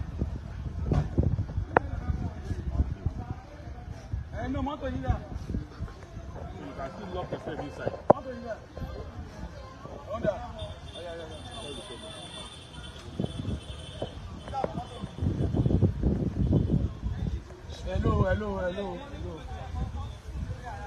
Ifeanyi Matthias àti àwọn ẹ̀mẹ̀wà rẹ̀ ẹ̀rí bí Ifeanyi Matthias ṣe faraya ó gba ẹ̀rọ ìbánisọ̀rọ̀ ó fún ẹ̀rọ ìbánisọ̀rọ̀ Aláròyé online television ẹ ti rí bí ìwọ bá ṣe rere ara kì yóò aya ẹ tó bá jẹ́ pé nǹkan tí ó bófin mu ló ṣe bí lòǹgà ò bá jẹ́ fúnra rẹ̀ àti àwọn ìdílé rẹ̀ ṣùgbọ́n kò fẹ́ kí àwọn èèyàn máa gbọ́ nípa ìṣẹ̀lẹ̀ ọ̀daràn.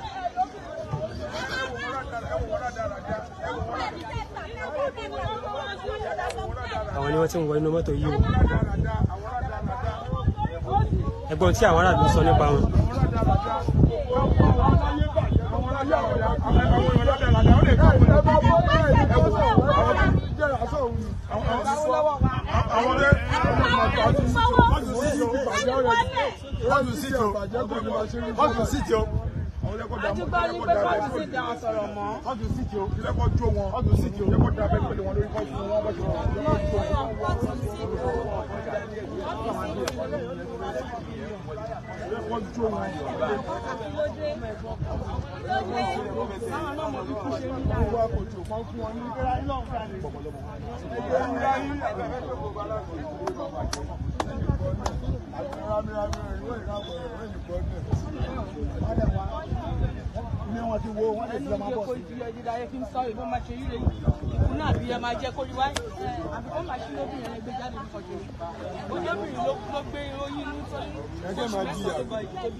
Bàbá Rachel tí wọ́n jù sínú kànga ọjọ́ sí táwọn ọlọ́pàá lọ yọ àwọn náà wà níbí àwọn rẹ̀ bàbá Rachel ni àwọn yìí o tí wọ́n jù sínú kànga táwọn ọlọ́pàá lọ yọ ìyàwó tó dé fìlà fún ẹ.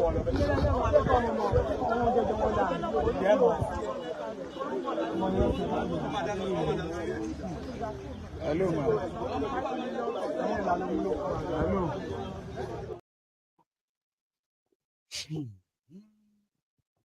That happened in the Jabu, where these young guys, they are not unknown, okay?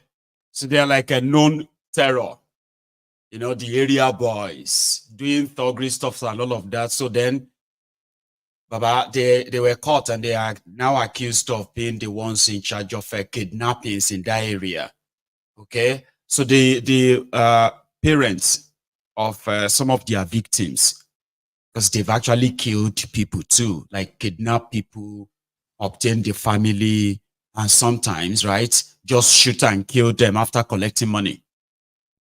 So the people gathered together, they gathered themselves together, rounded them up, and handed them over to the police, and that is them on trial.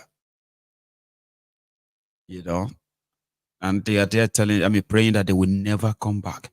You will never come back. If anybody try to free you, in fact, you will never let them do it. But somebody was like, how come they are not arresting the Fulani terrorists? These ones are not terrorists. These ones are like the wannabe criminals who have decided to, jump on the,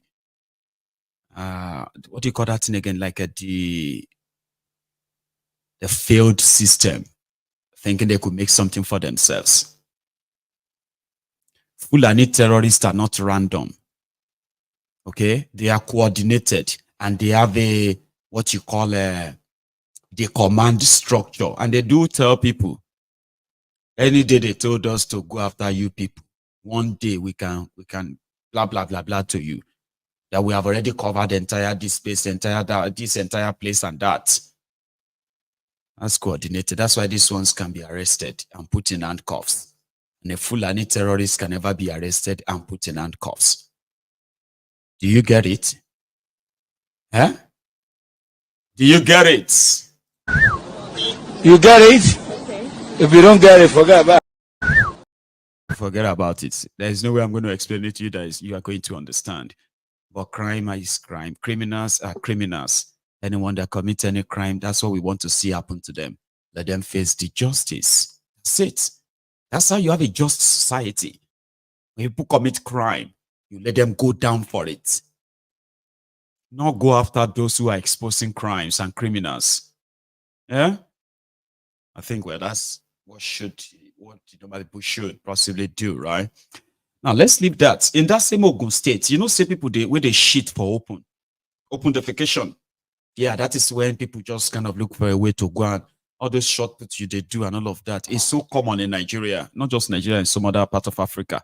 Ogun state government said they are now waging war against people where they put for open. You know, like those of you who could just go, sorry, so bad. Now they are running a campaign against that in Ogun State, and I think I should help them amplify it.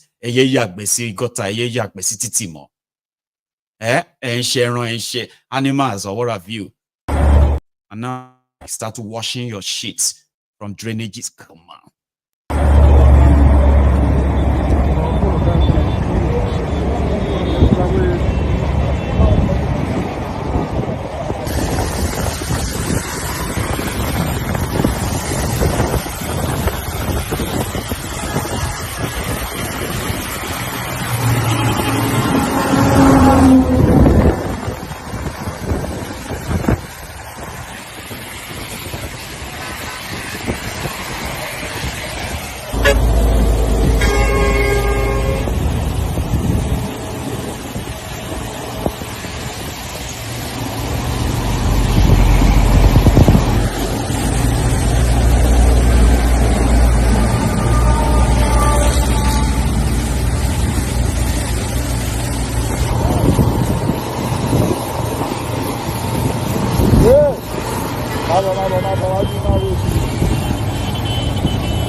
So sorry, I should have warned you ahead. But I shouldn't have even possibly tell you about it until you start asking me, Maiyegun, what is this? And I can easily just type it in the comment. Poo-poo. That's what Yewande will say. Poo-poo. Aye, that's what Yewande will do now. Whenever she says a nappy, Yewande will come. Daddy. Poo-poo. Poo-poo. That's right. Have you done a poo-poo? Oh, no. Come here. So I should have let you see it first, and then you will start asking me, Maiyegun, what is this? And I would have been like, poo-poo. So yeah, people are so like, this is 2024, okay? Imagine that level of poo everywhere. Baba, now, come on, now, only 2024. Okay, that was the book called Zeba Insi. Eh? When grown-up adults, my book patalek betiti. Mommy, I want to say, come here, driver, please, stop, driver. We want to cover. Say, I want to be a Lord. I say, poo, come on. So, well, that's very good for say. I don't know. I'll leave it at that. When I was trying to return to the studio, though, right? Now, so I saw this. They say, traditionalist versus the church. It's not funny. It happened real life. I don't know who won. Who won though? Because I was on the rush to the studio. I saw this. Oh, we see 1,000 men. They don't be close. I better close. Yes, so men, man, they don't feed, they don't get mine. They don't get mine. They don't block them.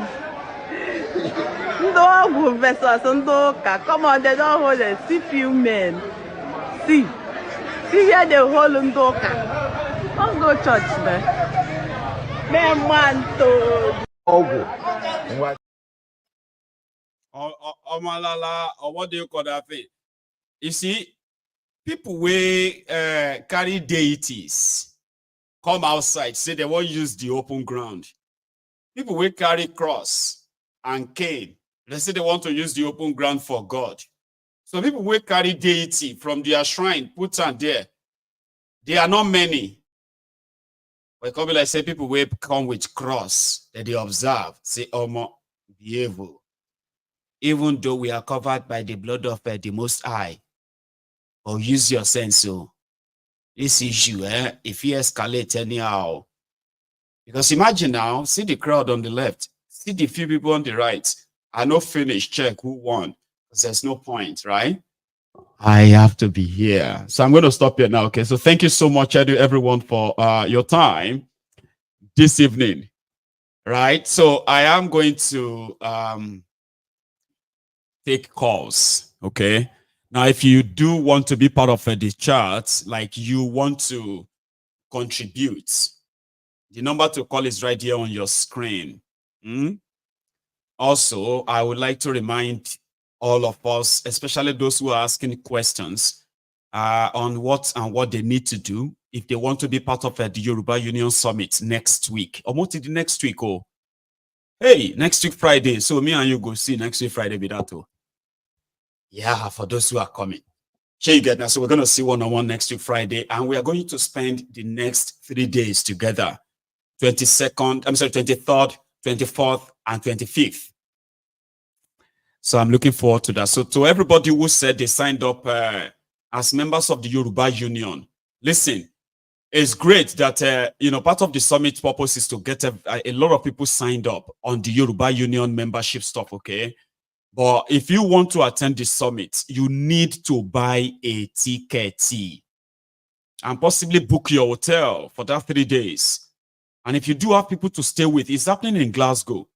So if you have friends, if you have any relative, what have you in Glasgow that you can stay with, of course, I would have said you should come and sleep in my office. This one looks like pretty much like a comfy house, but it is not a room, okay? So you're going to need other things. So you need to book a room where you want to stay for 3 days. Then you book your tickets. The ticket is on Eventbrite. Book it now so that we can plan. We can plan for you too. For now, we are only planning for few people who have picked up their tickets.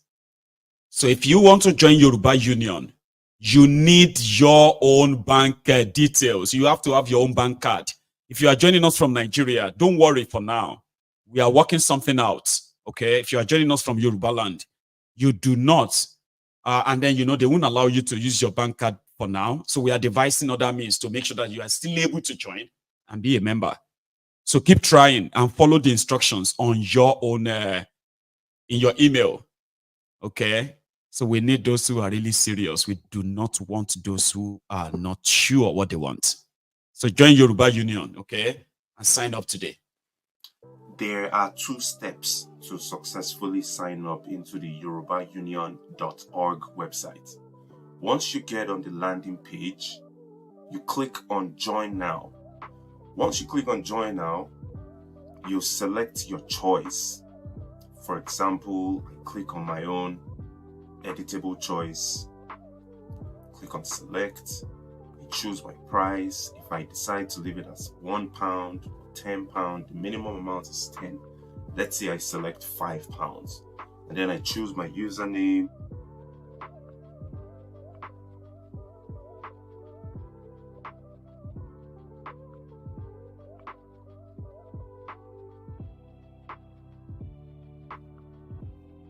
Once I click on Submit and Check, I would receive 2 emails on my email. Now let's go to my email address.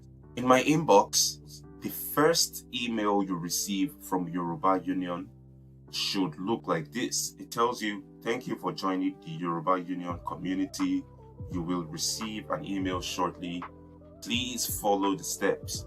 Click on the bold text to verify your email. So after receiving this first email to confirm that your registration was successful, then you will receive a second email. So it's 2 emails back to back. So I'm going to go to the second email that was received, and this is the second email. It states here, important, you must follow this link to confirm your email address before your membership is fully activated. So you have to click on this link, whether you're doing it on your computer or your mobile device. Click on this link or copy the link and paste it in a new browser. That's the only way that your membership will be fully verified. Otherwise, what would happen is you would still have access to the website if you don't follow this link, but you wouldn't have access to many features on the website. It'll give you error messages like you are restricted. So I hope this really helps in registering, in logging you into the YorubaUnion.org website. Thank you. Thank you. The African Wahala.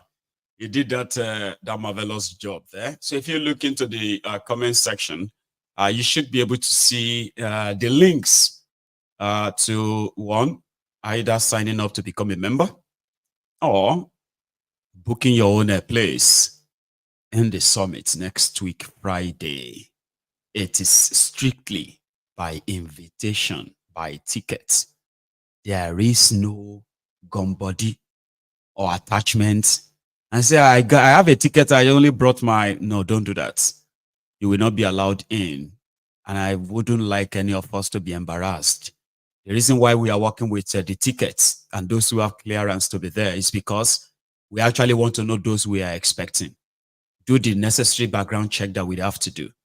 Yeah, it's just our way, Yeah, we need to make sure that everybody that is attending our summit is safe and they feel safe.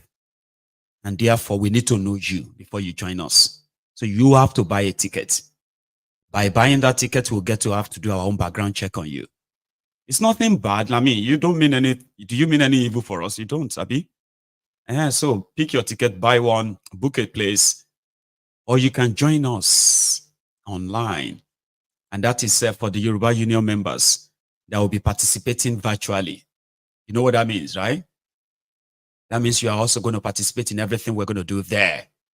So you don't have to be there physically. If you are coming physically, you must buy a ticket that shows that you are coming. And we can get ready for you. We don't like surprises. And we will not have any room for surprises. So thank you so much, everyone. I'm going to take a break. And my break is going to be maybe for a minute or two. And when I come back, I'll take calls. The line is going to be opened. And you possibly can call in and contribute. I'll be back.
have received what we called our last bill from our developer, the people working behind the scene, ensuring that everything that we actually want is built for us on the Yoruba Union website, a platform where you are going to be accessing and then be able to read everything that we are doing or intend to do, what we have done and all that, okay?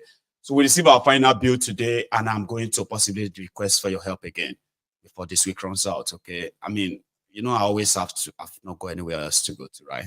But to you. So I'm going to need your help, which means I'm going to raise a few money again, and this is going to be towards balancing up and ending up our website construction. So we've seen what they have done so far, right? Anyway, let's react to this tonight. Here, my first caller. Are you there? Hello. Yeah, I'm still here, Maiyegun. How you doing, sir? How are you? Yeah, I'm okay. I'm fine. I just waiting to you to finish up before I continue. Thank you. But hey, that's me. Maiyegun, first of all, I want to thank you for all the work you are doing. Thank you. All the enlightenment, Thanks, lecture, thank you. and the ideas and the experience that we have from you.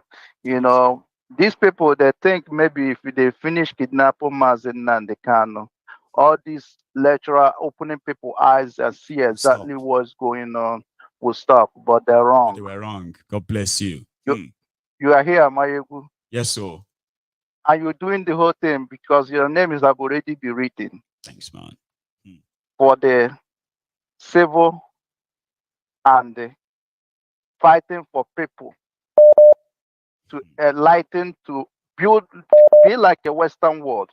You already, your lecture is not only going for Nigeria, it's also going far away from the whole Africa. God bless you, James. I also want to thank you that. Maiyegun, we're talking about, I don't know, we call it a zoo. Because Nigeria is not, that place is not a country. That's an animals who live there. I mean, we unanimously agree on that so far. Yeah, but they want to make a law to criminalize people for fighting for their right, fighting for their future. And when we look at all these people, they're in government now. It's a bunch of illiterates. Honestly, they don't have it. They don't have anything to offer. To them, it's about power. We have the power. Yes. They don't have anything to offer. They don't have any idea. All the idea they have impressing for gun. Giving all those people that are protecting them more weapons they have to them to still empower to press people down. They are not building manufacturers. No. They are not building roads. No. They're not giving a steady electricity. No. They are not building hospitals. No. You are not building waters, supply water, 24 hours waters. No. All the resources they are not even paying the workers. This staff that was supposed to provide healthcare, education, they're not even paying them too. They are not paying them now. They're making law against them. Then if they don't pay their salary, if they come out to protest, they jail them. They will jail them. What kind of evil country is this? Who is these people that is still existing in the name of Nigeria? It's unbelievable. Nigeria, they say Nigeria have an oil. But when down the place the oil came from is like a gutter. It's like nothing lives there. It doesn't look where the human being lives. And what the whole Nigeria resource is already sold, but is already sold. Nigeria does not have anything. No. So what am I saying is, if we don't fight these people to the last, there will not be a living human being there. Mazen Nnamdi Kanu told them, if in Nigeria continue, there will not be a living soul in that country. But Maiyegun, I want to thank you for all the work you are doing. My brother, thank you so keep enlightening them. You're not doing that because of you, but you're doing it because of love you have for the people. And I do appreciate you. Thank you very much. I appreciate you too. Thank you so much for joining us, okay? And for all the support as well. Bye. Stay safe now, right? Bye. Cheers. Bye. So that's a good one. I have another caller again. Here. Hello. For joining us. Hello. Hello, sir. You might need to mute the broadcast. You are connected now. Oh.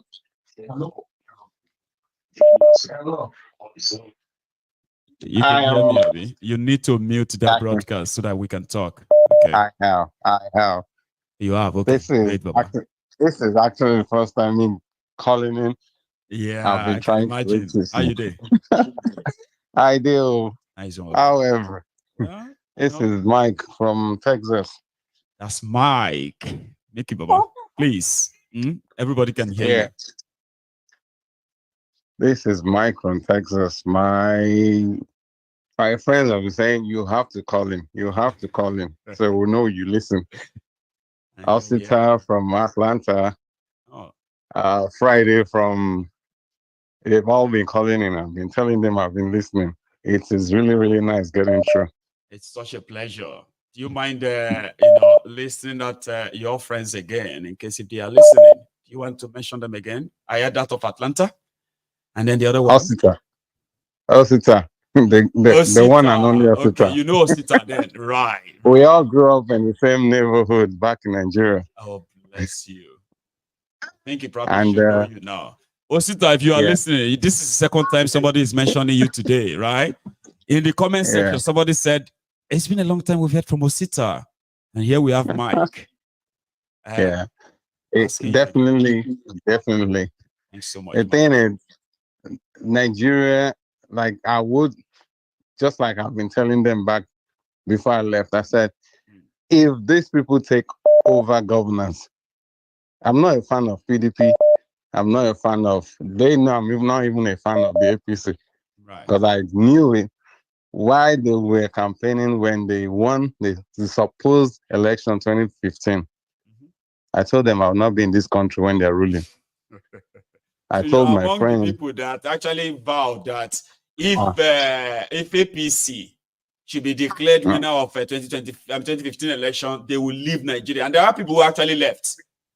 I told, and they didn't regret. You get what I mean? Like they said they will leave. They didn't even witness it at all before they left. Back then, yeah, it's not like most people thought I'm saying it because I had opportunity to leave. I never had any plan. There was no visa, nothing to leave. Because it wasn't part of the plan at all. If they win, I will not be part of it because I know what these people will do. And most of my friends, I didn't believe that. Like for real, right? This is between us now, okay? I know, like whatever I use, if you say that I left because I knew they were going to fail, you are right now. But genuinely, did you actually feel like, if this guys take over power, man, this country is in trouble. I need to leave. Like for real, you actually made that decision, right? Did you? Yeah. So I knew the kind of the setting they have. I mean, in my own little way, I've been part of political activity. Right from my university, everything. So even when 2011, I said I was going to contest for councillor. A lot of people they're telling me, I said, and all those kind of things. I said, no, this is where you affect people directly. This is where you affect people, where you know who is governing you. You can easily walk to their father's house and say, this man, this is his younger brother. Talk to him now. Warn your brother. Like you can easily go to the family house and tell them. Yeah. But a lot of people didn't see it that way. They expect that, okay, because you've been this, you should go for state. I said, no, I'm not going there because of this. I'm going there because I want to let people know what it is. Like as little as me telling them, I said, take for example, the environmental sanitation thing. Do you see your councillor around you? Do you even meet your councillor? You have all these street landlord association. Those are places that your councillor is supposed to sit and know what is happening, what they need.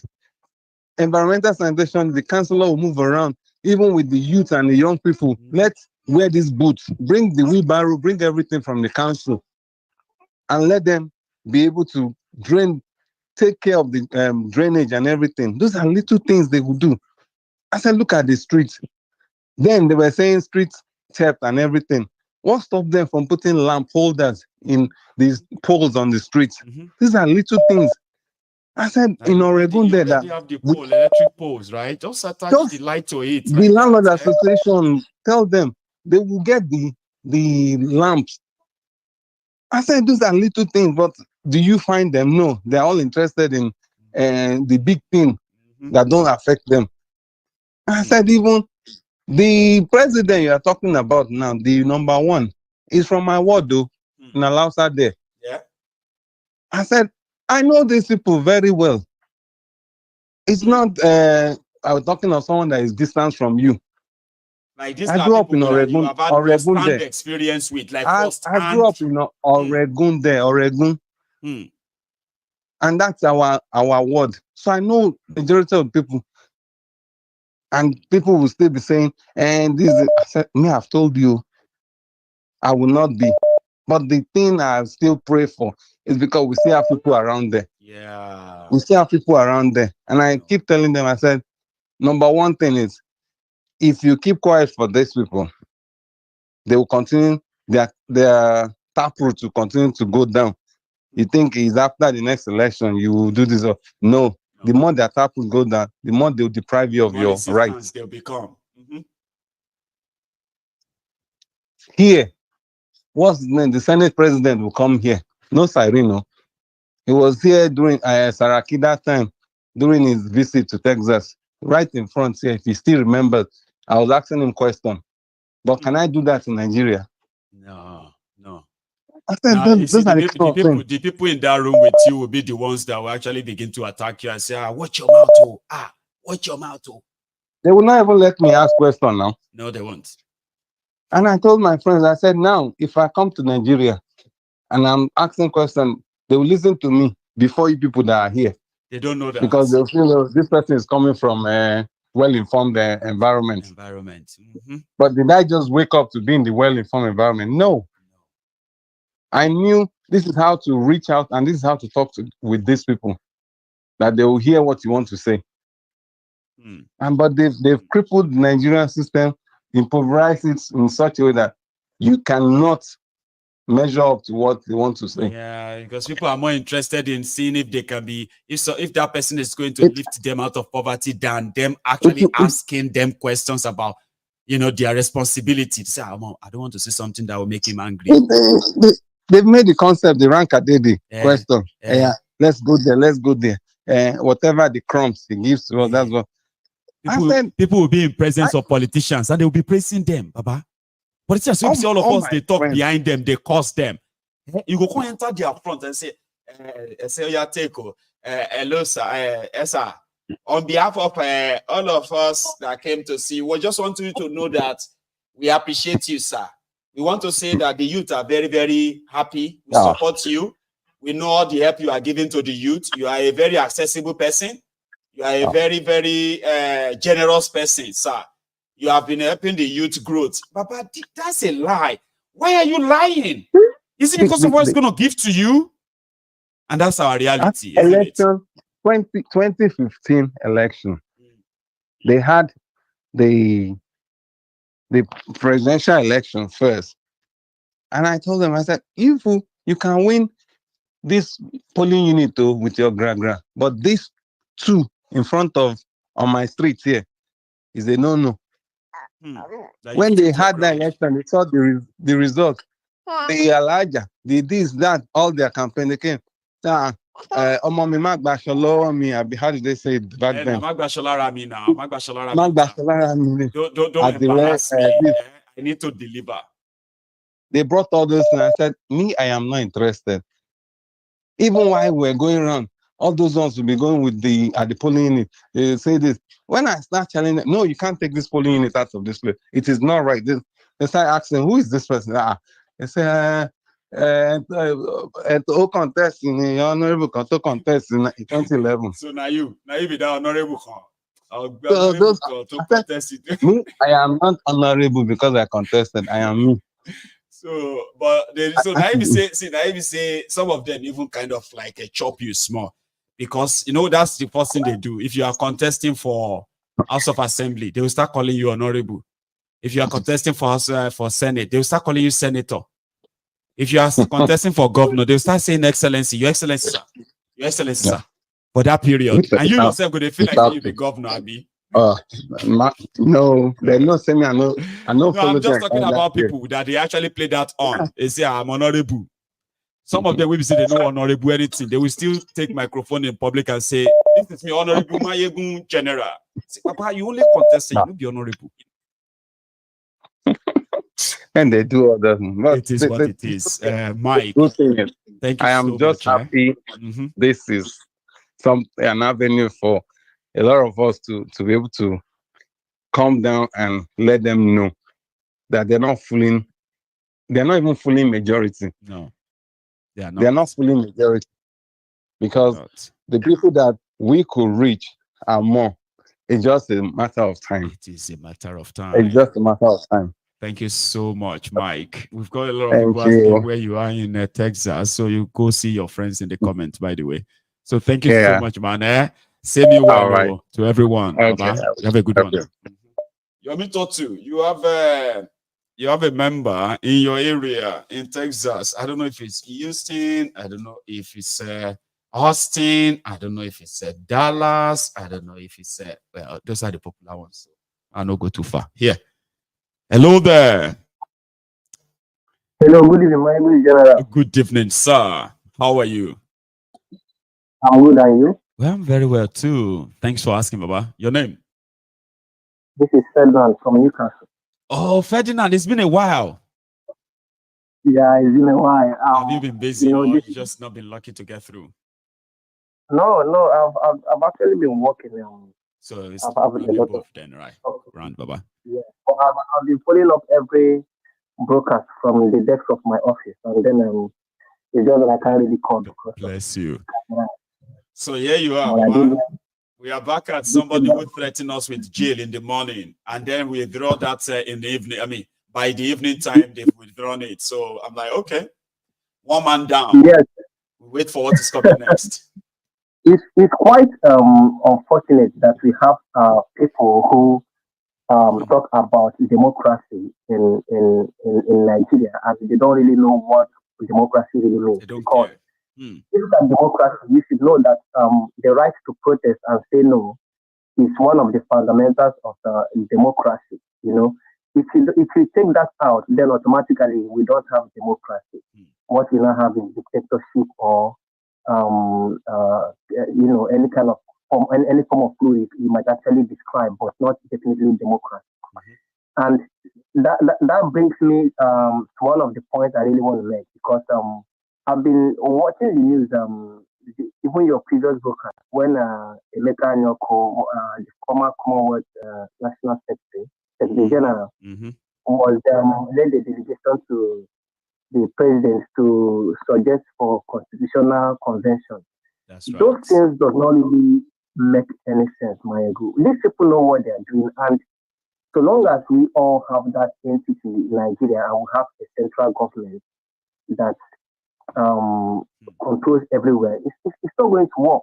It's not going to work. It's like asking them. It's like asking them to sack themselves, because anything that says "let us review this arrangement," you see all these guys, they would have to sack themselves. They will have to go, and they won't do it. I get you, Baba. They won't do it, and no. So why are we pretending like we love each other? We don't love each other in Nigeria. No. We hate each other, and we can't really wait to tear each other apart. The only thing that is putting Nigeria together, the North and the South, is that what we need is not love. See, let me quickly add this one, Ferdinand. Okay, people should understand something. All right, what we need among ourselves is not love; it is respect. Respect. Let everybody respect everyone's what do you call it? The right to self-determination and govern themselves. Okay, if we can respect that, the rest of the whole thing is small. I swear. Of course. And the hate in Nigeria and the level of hate in Nigeria is more than the first. You get? I'll give you an example. If somebody who is going to save Nigeria happens to come from the southeast, because of the level of hatred that they have for the Southeasterners. They would prefer actually to go down the ruins. You know, they would prefer to have everything turned upside down instead of having a Southeasterner to be president. That is how the ethnicity and the bigotry has gotten to. Now, it's not quite. It's not. Do I say? It's not a mistake that in the Southeast there is no standard international airport. No international airport. No addressed seaport. There's no seaport, and these are the people who import or who are in the business sector, who are in the commercial sector of Nigeria. 90% of the importation businesses running across Nigeria is done by these people, and they don't have any seaport in their region. They don't have any international airport in their region which you can use to fly goods from overseas region or anything. These things are not by mistake, Maiyegun. These are calculated attempts to stifle their economy. We know this whole thing is politically structured that way. Okay, every day. See, even generation of young people, listen, 25 years ago, some of the people who are today as adults in Nigeria, they were not born. Now, 25 years after now, some of them are even asking, how come there are no seaports in Eastern Nigeria? Exactly. How come there are no real international, flights to Eastern Nigeria? How? Why? But some are wondering, what about the governor? The governors should come together and do it. You'll be naive to think all it's going to take is just for the governors to come together and say they have their own seaport. You'll be naive to think so. There's already a political structure that says they can't do it. Even federal government of Nigeria, they've bragged just to make people feel like, oh, we love the entire country. They've talked about the on a seaport in River State. It's just a transit patch transit port. When they want something is coming to Lagos, they put them on a badge and move them to the place and say, on a port is working. Warri port is working. Kiniko. But they are not. Politically, they've shot them and nobody can set up anything there. Nobody. And that is stupidity in a way, because let's say, for instance, now you open seaport in Akwa Ibom, you direct River Niger everywhere, and there's a seaport in Onitsha. Don't you think if we have the Nigerian Port Authority in those places, do you know the level of employment it will create for people around that problem. See, that's the problem of disunity and division. They are not telling everybody. They are making it look like if they open seaport in the eastern part of Nigeria, it is going to make it easier for the Biafrans to break away again. If they open up the place for international flights, it simply means that a lot could be going on in the eastern part of Nigeria that Nigeria won't be aware of. They said, okay, but you can put all of your men there. The ports, everywhere, you create jobs, everything is. They said, no, they can't trust any administration that gives such leverage to the eastern Nigeria. This is political. I'm not making this up, right? This is something they have said, that they can't do it. It is too complex to do. And then they deny the people, they deny that region the economic opportunity until tomorrow. Many of these Nigerians, they are still asking themselves, but why? But why? I mean, come on, why? And I keep wondering why senators, rep members, governors from those regions, they are still quiet and so comfortable with this thing. I mean, if somebody from Southeast was to fly from the UK or America, you can't stop in, you can't land in Enugu International Airport. Exactly. The same way you can land in Kano, land in what do you call it? You can land anywhere from anywhere in Port Harcourt, land from anywhere in Enugu. Even Port Harcourt, Airport in Owerri. I'm telling you that even Port Harcourt Airport, you cannot. It's not every flight that touches down there. Check it. It's not every flight that touches down Port Harcourt Airport. I'm telling you. So the injustice and the marginalization that the Southeasterners are facing is too much. And when I mean the Southeasterners, I'm including both Rivers and Akwa Ibom. All those axes now. All those Southside bullshit. I don't buy to it. I don't subscribe to it because they are all facing it. Akwa Ibom has an airport. It is not international. Port Harcourt has international airport, but it's not international in true essence of it. And now Enugu Airport, they say it's international, but it's not international. We know. Jonathan tried to do it, but when he left, Buhari came and he withdrew the last seat, and we all know how all that. This kind of wickedness, that is to tell you that the quest and the hatred for one region is more than the quest for development. The best thing is to tear the country apart and let every region have their own. So I don't even like all this constitutional conference or whatever bullshit. I don't fight that. Divide Nigeria, let everybody go. Because Nigeria is hindering a lot of development in some areas. And I promise you, if they divide Nigeria, then you will know this region is the one that has the economy. You understand me? The competition will be there. Everyone will have their competition. Yorubas will have their own. South Easterners will have their competition. And then you will see that we will not be like, wow, so this is what we could have done. But because of this single entity that was just, kind of like caging everybody, we are not able to explore our full potential. You get it? Now the competition will be high. And then if we decide to trade among ourselves, we have terms and conditions, and people will respect our international trade laws and borders and boundaries. You get it? So any discussion that is less than dividing Nigeria, I'm not in for it. There's no constitutional. It's just a waste of time. Anything. Thank you very much. God bless you, Ferdinand. Right? I actually miss you, though. Right? Thanks so much for calling in tonight again. Okay, so take it easy, man. Right? So that's a Ferdinand from Newcastle upon Tyne. That's Newcastle here in England, though. Because I'm in Scotland, and it's just about 3.5 hours away. I've said that once I start my campus gig, where I'm going to be visiting some of the campuses in the UK, where they have Nigerians who are students here, right? So I'm still looking for an assistant too. If you live in Glasgow, right, and you are into this kind of media stuff, right, and you have some time, especially if you are a student in Glasgow, okay, and you don't mind to make I don't mind. I mean, I can guarantee you some extra cash, even though I can't pay like others. So, I can guarantee you some extra cash that could go into a few things that and then you can come here and experiment your skill, right? Let's travel the UK. So I'm still looking for an assistant, okay, that's going to travel the UK with me. Now you travel the UK with me. I'm going to do campus gigs where I'm going to be meeting with Nigerians who left Nigeria either in the last 2 years or 3 years. How are they finding it? And other questions like that. So we'll do campus gig. So every time I think of that, I'm always like, oh, when I go to Newcastle, I'm just going to say, Ferdinand, we're in your city. Are you working today? Let's go have some drink. Maybe beer.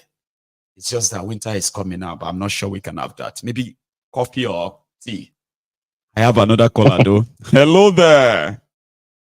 Hello, Maiyegun General. Good afternoon to you, sir. That is the Prince, Brizadewale, the African Wahala. How are you today, Baba? I'm doing very good, sir. Great. What about you? Well, you know me now. I'm kind of still trying to stay on here, right? So I can't complain though. So thank you. Yeah. The African Yes, Wahala. sir. Yeah, it's good to have you back, fully refreshed. After taking that break, well-needed break. So it's good to have you back. Thanks, man. Thanks, son. It's good to be back too, Baba. Yes, sir. So, that campus reach is a very good idea. Although it'll be better to, alone, in my opinion, I want to have a chat with some of people who left Nigeria, and I can say, okay, you've had the experience of the both world now. Were you a student in Nigeria? Yeah, I was. Oh, no, I wasn't. Okay. What do you think? So I can put all of those together and say, tell us what you feel and how you are finding it around or finding it easy or otherwise, right? So I want to possibly relate that back. There's so much to dig out from that place, Baba. So much.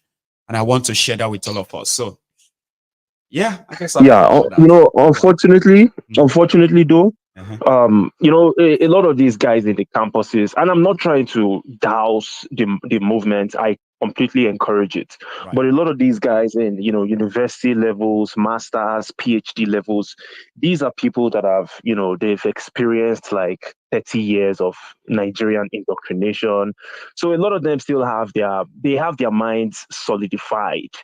And the younger ones, the Gen Alphas, they are probably the best targets. And it seems like MaiyegunsDiary Politico targets that group as well.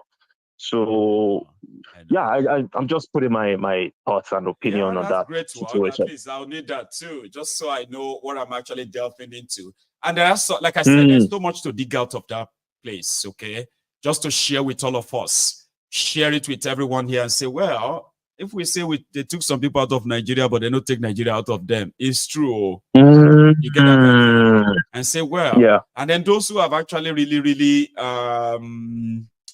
what do you call that thing again? Those who have tried to sort of integrate as well. Assimilate, yeah. Or assimilate. We can easily hear their views. All of these are just going to be for social, it's going to be like social experiments, right? So that we can see, okay, here is what people are thinking and feeling and saying on this subject matter, okay? But yeah, I am planning it. Yeah. And hopefully I'll be able to do all the traveling sometimes in this, possibly in this spring or maybe winter. I am planning it, though. Yeah. Yeah. Hopefully it comes to fruition. Hopefully everything comes to fruition and it happens. I want to bring those varieties you get so that we can know how it'll be what they think. No, because me personally, I am a fan of this project because I would like to see the mindset of a lot of these. You know, I personally don't call us, I don't call us Nigerians again. I just call us victims of the contraption. So I want to see the mindset of the victims of the contraption. You know, many of them moved to a new country. They had to sell all their houses, or they had to dissolve all their resources just so they could get there. And then they get to that place, and many of them are going through a lot of, fears. They are afraid because of all these protests that were going on in the last few weeks. And many of them are going through hard time, making money to pay their tuition fees. So I want to expect those types of people to channel that anger. The anger they are facing from all this situation they're going through, they have to channel that energy towards their government back home. So I would like to see their mindset when that experiment is conducted. I'm looking forward to that for sure. Me too. Thanks so much, man. Yeah. I've got somebody who has encouraged me to go ahead and do it now. So one day when I'll announce to everybody and say, we are on the road, I'm going to have one fancy name for it. A lot of us are going to always look forward to it and say, I'm looking forward to the next edition. You get that? Oh, Maiyegun come to our city too. And then it will become from UK campuses to international campuses all over the world, where we can speak directly with those who have left the contraption and ask them, you've experienced both lives now, okay? In your truest sense of it, what do you think? And some other questions that borders on our everyday life, okay? Whether you are there or you are here. So yeah, one of these days, Baba, the African Wahala. Yeah. Meanwhile, thank you so much. Thank you to you for that clip you made us. It's golden, right?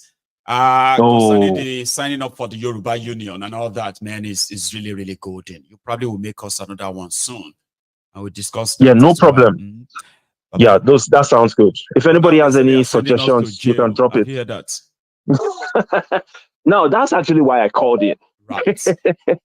So now they're changing it. They want to go and amend it. Maybe they want to reduce our jail term. When I calculated how many years I will be in jail based on their new law, but the earliest when they go release me, then grab me will be 54 years. Kiloku, I'm 40.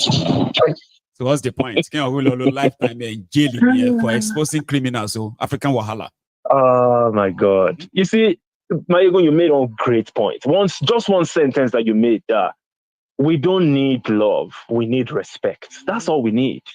I'm telling you, because if we had respect for one another, nobody should tell me. Yes, nobody will be able to tell me, for example, that, oh, why are you angry because you don't have lights, or why are you angry because you lost your parents to a horrible medical system? And I've decided to be angry, and I'm expressing my anger the way that I know how to. And you are angry with me for expressing my anger at a situation that I am a victim of.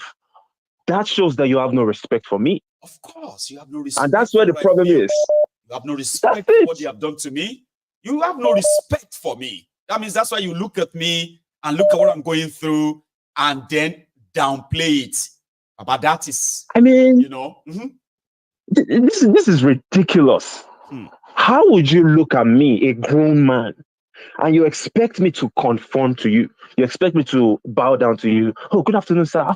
Daddy. Good afternoon, daddy. No. Sorry, sir. That's not good. That's not going to happen. And I'm looking for that. Then you want to punish me. God. I'm telling you, they'll call you an enemy. oh, he's an enemy of our culture and tradition. Oh, he's a bastard. That's what they'll say. So I'm just going to keep this short. It's ridiculous if people can think deep about that respect. And that's why sometimes even we in our day-to-day lives, we need to, should I say, empathize with other people, what they're going through, the way they react to their daily lives. Sometimes we need to show more empathy and show some respect to people in general. Because that lack of respect, that disrespect that these evil drug dealers and all these criminals, Boko Haram members, all these terrorists that have taken over the country, the lack of respect that they show us every single day is why situation is getting worse. And we don't know where it's going to end up. We are looking forward to it. But let me just wrap it up here. Thank you so much, Maiyegun General. Thank you so much, brother. The African Wahala. Yeah, me and African Wahala. We are going to possibly sit down here. In one of these days, I'll do my best to make sure that I drag him down to the studio. Even though the studio is moving down to the summit. See the irony. For 3 days, this studio, or for 2 days rather, this studio is going to move down to the venue of the summit. And that's where we're going to conduct our businesses for the 2 days. After the summit or engagement, then people can sit back and have a chat about the entire experience. So if you are coming to the Yoruba Union Summit, you are also likely going to be appearing on MaiyegunsDiary Politico that day too. It's going to be interesting, man. I am looking forward to it. I don't know how to describe it to some of you, right? But I am looking forward to it. And yes, the African Wahala, our own African Wahala, will be here in flesh. And so are many others, including my American, our ladies from America. So yeah, I will let you see their faces when they're here. And you can see their faces yourself if you are here too. Yoruba Union Summit, yorubaunion.org. You actually need to join us. Hello there. Hello. Hello, sir. This is Mark from Manchester. Mark, how are you this evening, sir? I think we've spoken before, have we not? Mark? Yeah, we've spoken a couple of times. Was it yesterday or just recently? I remember this Mark Manchester. Is that? Yeah, recently, yes. Recently. God bless you, Baba. Thanks so much for calling back again, though. So please. Yes.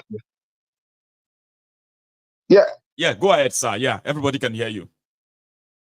Yeah, okay. I'm just going to ask a couple of questions tonight. Yes, I'm not really going to take much of it.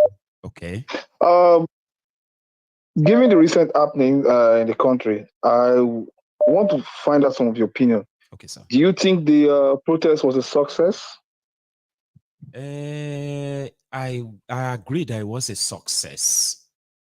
But the only but there was that there were those who believes that it could have achieved more. And since it didn't achieve, it didn't achieve what was set out to achieve, then it's considered as not a success. But to me, I'm going to say it is a success in the sense that, yes, out of all intimidations, bribery, and the rest of that, we saw the first step for 5 days.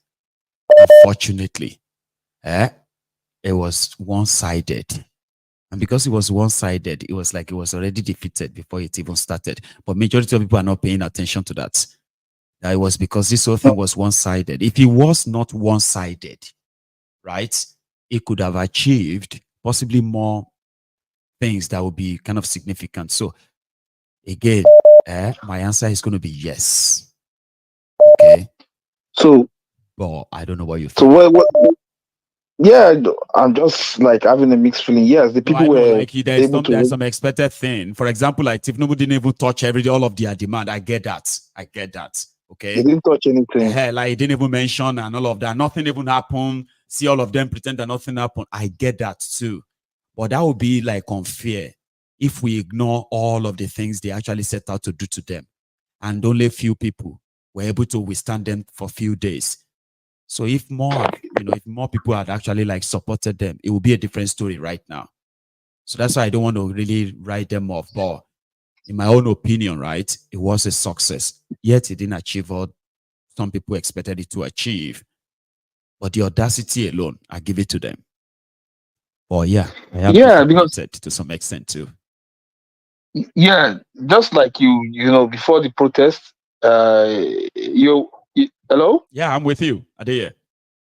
Just before the protest, you know, you're like one of those people that really believe that it's going to happen, even when some people were doubting. And not like it happened. Mark, let's put it this way. I was one of those who said, do not discourage them. You know, I said, whether it is going to succeed or not, right? The fact that we've always been saying they should stand up and stand up. Now that they say they want to stand up, right? Don't let us help the likes of Thiefnubu and co to undermine them, right? So normal, I actually wanted them to, but you know, it's not really in our hands if we have to be honest, right? It's totally up to them. But here we are. I really wish they were able to take the chance, though.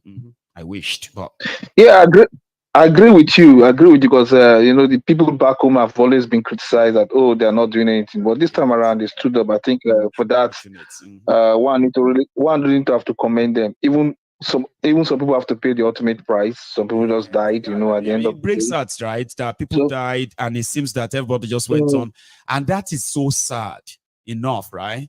But Baba, I am still not going to write them off enough that for what I saw the first 4-5 days, man, these guys were running away from Abuja, Baba. They were running away from their states. Then people just slowed it down because it was one-sided. It wasn't all over the place. So Kolu escaped again, unfortunately. Yeah, because they were able to push around some bigotries and they were full drive trying to like discourage people. So that was why it was one-sided. Anyway, where do you think will be the what can you predict next? Do you think the government is going to like continue as usual? You know, because Mark, see, we will not deceive ourselves, okay? See, it is going to get worse, and every now and then it is showing that the people are losing that power or that will. Not because there are no people who wanted to stand up, but more and more people are being broken from within.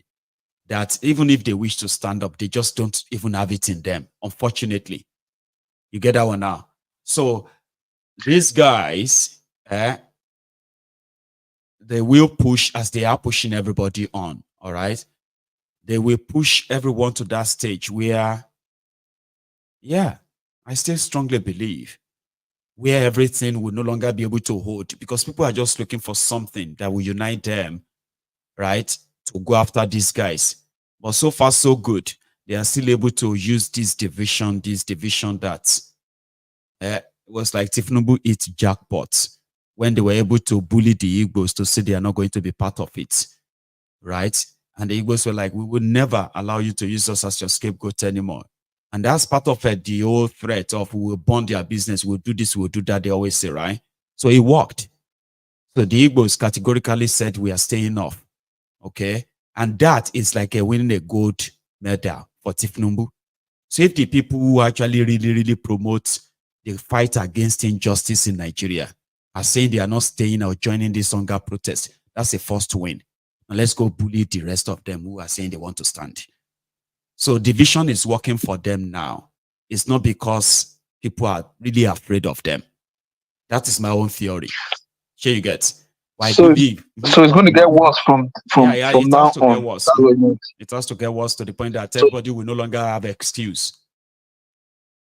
But to join to now come out and protest. Here you get. Well, and it's going to start. Some people think it's going to start from the north.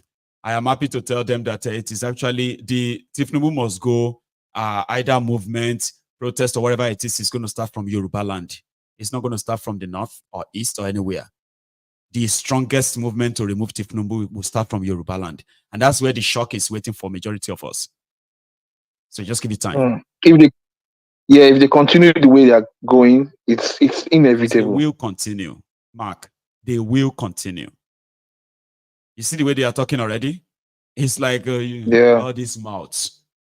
Daily Alakori said they have the security people waiting, stand by. Anybody try anything? We have the security. Do you know where that is coming from? It is to say all of you can continue to plan or think it no go happen. And that confidence is how they are going to rule the people. That's how they're going to deal with the people. That confidence is what they are going to also use to want to conduct election. That confidence of waiting when I want to do other than mouth, talk. So it's good. Let them continue. All right. That's all I have to say. I think you really answered the question very well. Because people have to decide, Baba. See, me and you may want something to change in that place, okay? But we are far away from the place. No matter what you and I want to happen, when they say they are hungry, we are unsafe, we need this, we need that. Yeah, all of us can talk about it. But you see, the day they truly, really are tired, truly tired, Mark, you and I will know. There will always be instances and flashes like this that will give us Abi now. Abi is about time. Abi not today. Abi not now. So that's why they have to continue treating them the way they are treating them, like they are conquered people. We are their Lord. We know what is better for you. If you don't take it, go and wait for 2027. If you don't like it, then you can go to hell. I like that. You don't know when you have people who are incompetent and suddenly feel like they are powerful, they will never notice when the cookie will crumble. So I like that. I think I want to go with your analysis because, if they continue that way, they might not see it when the thing comes around. No, they won't. Because given what happened, to some extent, they didn't really believe that people can actually. You know, see them as they were running away from Abuja, Baba. They won. Yeah. They put all soldiers, everything everywhere. People mount. You know, see all that cavalry coming from Araba, coming from Yaya, moving straight to the city center, Baba. They won day too. So if it had continued like that, I didn't believe some of those things that could really happen because, man, we saw it. Now that's what I'm trying to tell people that. Listen, I understand that they may not have achieved what you and all of us hope they achieved, right? But that doesn't mean that we should undermine the fact that they spread fear. But these guys were sharing money quick. They were running a tasketer, begging everybody. Remember, first 4 days. Yeah. Then suddenly, rise 40K. No. Bringing out different light propaganda stuff to make it look like we are working now. And please now, share you get. So I don't want us to think it is, they are invincible. They may think they are invincible. So they should continue that way. I've said it many times, okay? If they don't change their way, if they don't curb this inflation, curb this corruption, curb this poverty and hunger, even you and I will feel sorry for them when the cookie comes crumbling. They will trigger it. You will see. So Mark, all right. Thank you so much, man. Bye-bye. You have a good evening, okay? That's dear Mark there from Manchester. Mark from Manchi. So I do have one more caller, but I think our time is also okay. Hang on. I think we still have just about 10 minutes to go now. 10 minutes. And if you are still with me, please try and like the broadcast. That's your own offering. Okay, like it, share it before you go. Yeah. Hello. Maiyegun, one name, good evening. One name, good evening to you, Baba. How are you? I am fine. This is retired Captain Oguno for the realistic man. Oguno for. How are you? Remember I told you when they were pushing up, popping up like people that used to pump iron. I told you that I have studied Nigeria very, very well. I was in the system. You were. Do you know that before I left Nigeria, I used to work in that DSS office in Abuja? I know very much about this country, very, very much. I have them in on my fingertips. And all of that. I told you that nothing will happen. You know why I said nothing will happen? I've studied the way the politicians have so much dealt with the citizens, with the masses. They have so much striking fear into them that before the masses will even think of anything first, they first think about safety first. And when you want to do anything, you start thinking safety. My brother, that thing will not go far. That thing will not go far. But let them not feel that they have conquered Nigerians. No. I used to come out and I tell you that Nigerians will not do anything, nothing will happen. At the same time, today again, I'm the same person that's telling you now that Maiyegun, from now to December, there will be so much anarchy in that country that you see these criminals, they will all flee. I mean, the anarchy will be they can't continue like this, Baba. Like, even if they don't conquer everybody, right? There will always be pockets of trouble, pockets of problem here and there. There's nothing like one thing about that country. Baba? Nigeria is so, let me tell you, that country is so rich. Forget about, they say poverty in the capital. Nigerians are so rich that they are not so broke that they can decide to die at any moment. But they are coming to that stage where they will be so broke that they will be ready to die. You remember what I said about the middle class, people who can still drive their cars now, those who can still even send family on a short holiday. Fine, those middle class are now falling down to the real in a very high rate. So, and now the inflation is eating their money so much that once those ones fall, well, it's over now. It's going to happen that revolution I told you about, it's going to happen. It will start just from nowhere, from nothing. From now to December, watch what will happen. I used to tell you nothing will happen, Abi. Yes, the same mean is coming to tell you that watch from now to December. Do you know why I told you this? Do you know why I'm telling you this? I'm telling you this because I got the message from this Abbas bill of a thing. I saw the reaction of Nigerians on the web. I didn't even believe there was that much until the guy started explaining himself. After consulting with Nigerians, said, "No, you didn't consult me. Who did you consult the first time when you bring out all these smart bills?" The reaction on X, the reaction on Facebook, the reaction on TikTok showed me what is about to happen. He has not escaped it too. He has not escaped it yet. And now he's saying that they want to go and look into it and resubmit it. Now, fine, let them go and look into it and resubmit it. That resubmission will bring help to them. Nigeria will explode. It will explode so much that there will be no control. But I'm beginning to be scared because I know that when it explodes, man, it can affect just anyone. Exactly. It will take time to quail the whole thing down. It will take, if not possible, if time is not, it might take years. It is going to explode. When I say explode, it will get to that extent that even it will get to tribe. You see small tribes, everybody will be like holding on his own side. Yeah. I'm telling you. And one thing again, I want to tell you, Maiyegun. Sir. Take my word. I have never told you this before. When it happens, Nigeria will split. And when Nigeria splits, they will split beyond 8 countries. 3-4 countries. 8 countries. You know I say 8 countries? Why? So much indigenous people, different dialect, different culture in that country. Mark this thing I'm telling you today. Because somebody said that a referendum that can create 3 countries can also create 13 countries. Because everyone can begin to say, okay, you know what, we want to be on our own. Because if you have your country created by referendum, the people that join your country may tomorrow say, we don't want to be part of your new country and we want to go and start our own. They would have that right. So which means this Nigeria you are seeing today can still end up in another 20, 50 years. This Nigeria may be up to like about 15 countries that will come out of it. Because so many dialects, so many cultures, so many tribes. They've already written about that. And I'm just like, okay, making first break small first now. And one thing again, I'm going to tell you see that referendum of a thing. Yes. It will not work. Do you know why I say it will not work? There will be so much anarchy that they will not even have chance to organize it. They will just end up, okay, everybody go your way. Mark what I'm telling you today. The same me that used to come and tell you nothing will happen is the same me that is coming to tell you this today. Mark it down. I have.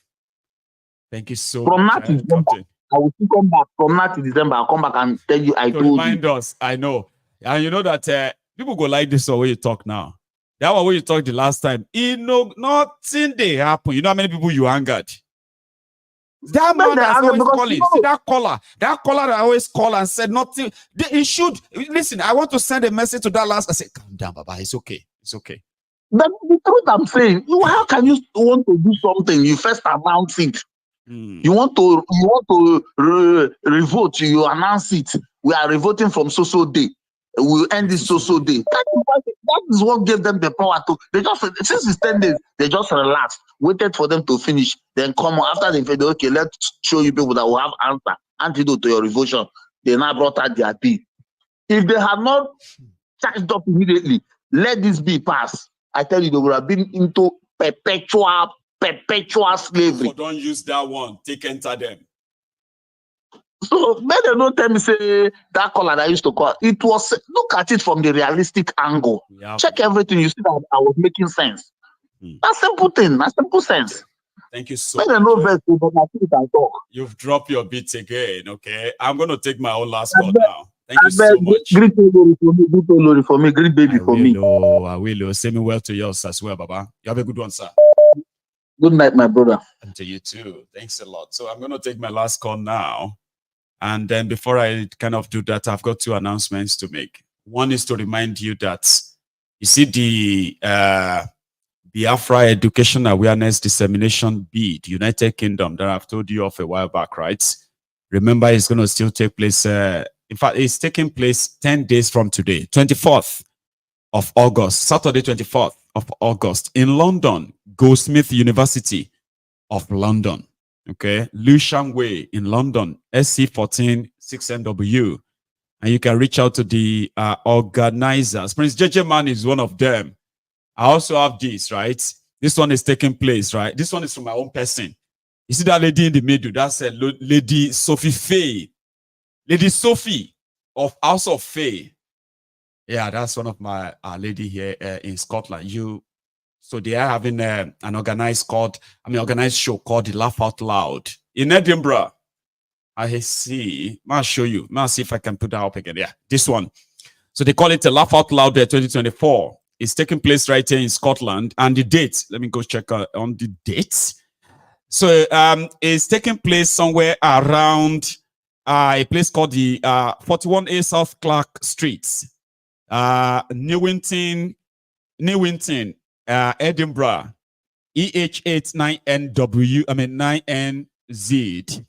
So it is called Laugh Out Loud 2024, 14th of September. That's next month. You see that lady in the middle? That's Lady Sophie of the House of Faye, Edinburgh. I gave her that title.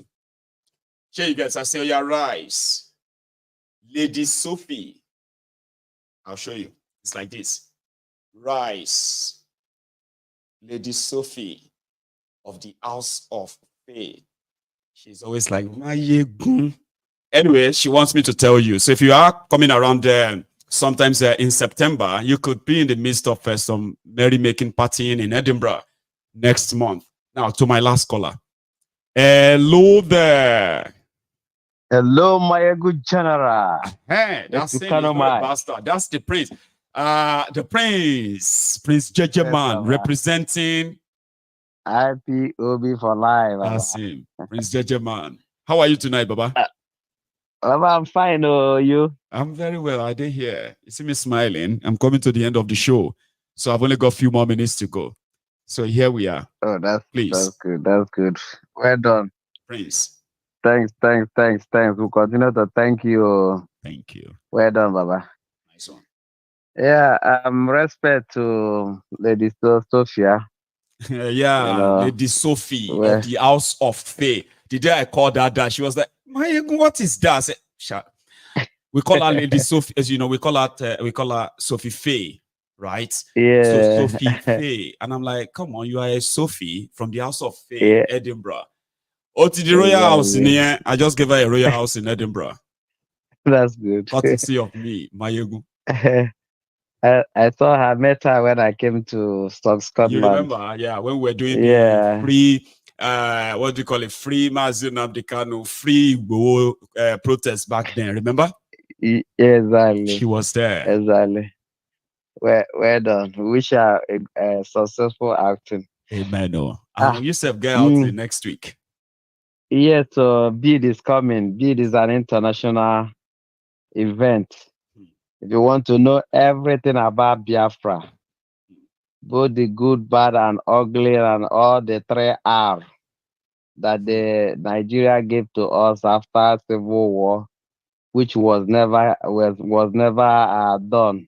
The 3R, reconciliation, rebuilding, and the other one. The only And God now know they what call it they call it. reconciliation, rehabilitation, as well as Yeah. reintegration. So the 3Rs. The Igbos have to be and reintegrated back into Nigeria as Nigerians. The Igbos, their properties destroyed and communities and states destroyed must be rebuilt, rehabilitation. And then, you know, the third R as well. So none of this by any means is fulfilled, we know. Rather, it turned to Cold War. Even after the 3R, the next thing they did was to give every billionaire 20 pounds. Then declare most of our property abandoned property. That was that all of them are inside the reconciliation and the rehabilitation. You know, I want to thank the last caller that called. Thank God for good news from him today. Before, whenever he called, our heart used to cut. Yeah. The one that will tell all of you, nothing go happen. I said, why is this man talking like this now? You should just stop calling. Now he called this evening and said, I am now saying to you that something go happen. I said, okay, now we like that. Right? Yes. We like that. We thank you for making that assertion, even though we know that this criminal, the way they are going, something has to happen. I know. The way they are going, there's no way, there's no two ways about it. You know, even everybody in America, in Nigeria, both America, UK, all the embassies, all of them are just working half mass. You know, they know that Nigeria, anything can chele at any time. Because a hungry man is an angry man. Baba, I was listening to you in the afternoon, though I couldn't join calling. Right. When you were counting I was laughing behind the scene when you are counting how many years your own jet will be. I mean now, so see me, I don't talk about before. I said if I enter Nigeria, and they say, excuse me, mister, are you Shola? I said, yes, that's me. Yes. Are you Maiyegun General? I said, yes, that's me. You need to call with us, but you don't need to speak in a low tone, okay? I know say I don't the year. Just tell me where the car they go. There's no don't drama, not drama. Me you they look for. Where they go. Yes. So if I enter their office, they say you will die. I say, you don't need to shout. I know say I go die here. Yes. Just tell me when we're gonna start because now me. And if it's, you will end up in jail. I don't calculate them already. Now 58 years. How did you come about that? I don't read your law. Personally, if you count how many times I don't call Thiefnubu, call you druggy, forger, and the rest of that. If you have to use that, you only be lenient with me if you give me 200 years in jail. So she prison, just move they go. No waste money. No need. That's why I'm not going there. Time. I will never be captured by criminals. I will never be tried by criminals. I will never be sent to jail by criminals. Never. Not these criminals. Allah my God forbid bad thing. Amen. Oh. Hey, you know, Maiyegun, you see these people, their own madness don't enter tattoo level, not permanent. I tell you. You see, for them to be reading all this, in fact, you know, it's because of the protest stopped at 10 days. That's why these criminals have the mind to start to read the different kind of law. You know, now waiting go kill them, they read so. And the law will go kill them. And when they read, so these people, you know, you see all this, their armed forces. You know, the other day they were putting fear in people that they living abroad. They threaten us. You see those mad people, they don't know that is the money that we are sending into that country. That's why they are still paying their salary. They see they carry gun. They don't run up and down. I know be say they don't know. Now so they be foolish people, right? Now so they be sometimes because They we would need like to remind cut them. their nose to spite their face. You know that. We need to remind them. You understand? Because if you keep quiet, the teacher say that you don't know what you people fear don't enter on our body. I don't talk up. If they declare us wanted, we will declare them wanted too. If they declare us this or that, we self go declare them persona non grata. All it will take is just to egg them. Hashtag egg them. Wherever you see them, buy a crate of egg from Asda, from the corner shop. You know, if you spend more than £2.50, you go get like about 4 or 6 eggs. Put them inside your bag. And wherever you see them, egg them. 3, 4, 5 times you egg them. If they say this, you begin to display. If you egg any politician, or police come, won't arrest you. Begin the display. Like say you get touch. Yes. They don't go take you go station. They go say you need to examine him. Begin this display. On your way to the station, you go tell them say yes. Nobody say I'm mad, you. Every time I see Nigerian politician, they get touch. Yes. Just when you took me out of the place, now I am okay. Let me go. It will be okay. Now. But if I see any Nigerian politician, my touch they come. That is what happened to me. Do it and come back and give testimony in this temple. Say, Baba G, I get testimony. What happened? Yes. I saw one politician in my street. Yesterday, I bought 6 eggs. I broke the entire 6 on his head. I displayed like you said. Police just gave me a ride. Instead of taking me to station, they gave me a ride to my house. Say, that's it. Yes. Do more, brethren. I'm saying, and I mean this. So, if they declare us wanted, we declare them wanted too. Now one. Maiyegun, you see, we want to remind these people. Is there any law that they are giving there, any threat that they are giving out there is useless, because 2014 is where the day that Nigeria expired. Amalgamation of Nigeria. Any law that they are giving out there is null and void, is useless. It's what they should know, because it's written on paper. Lord Lugard, the documents are there. The documents are there. It's not hidden.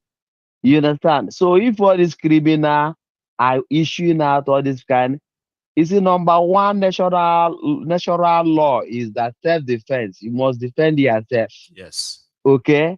That is, nobody can take that away from you. And this mouth that God give you, they cannot put zip. They don't feel put zip. No. You understand? For you to talk the right truth now. Exactly. Free speech, free speech, You go have to fight it, Baba. Because if they take that from you, they will take more. And if they don't take your speech, Baba, they don't take your life. I can't even everything imagine don't go now. If somebody say I should keep short. Maiyegun, if you open that mouth again, you go to jail. Say, can you imagine? Say, what do you mean? I said, don't open your mouth. If you open, you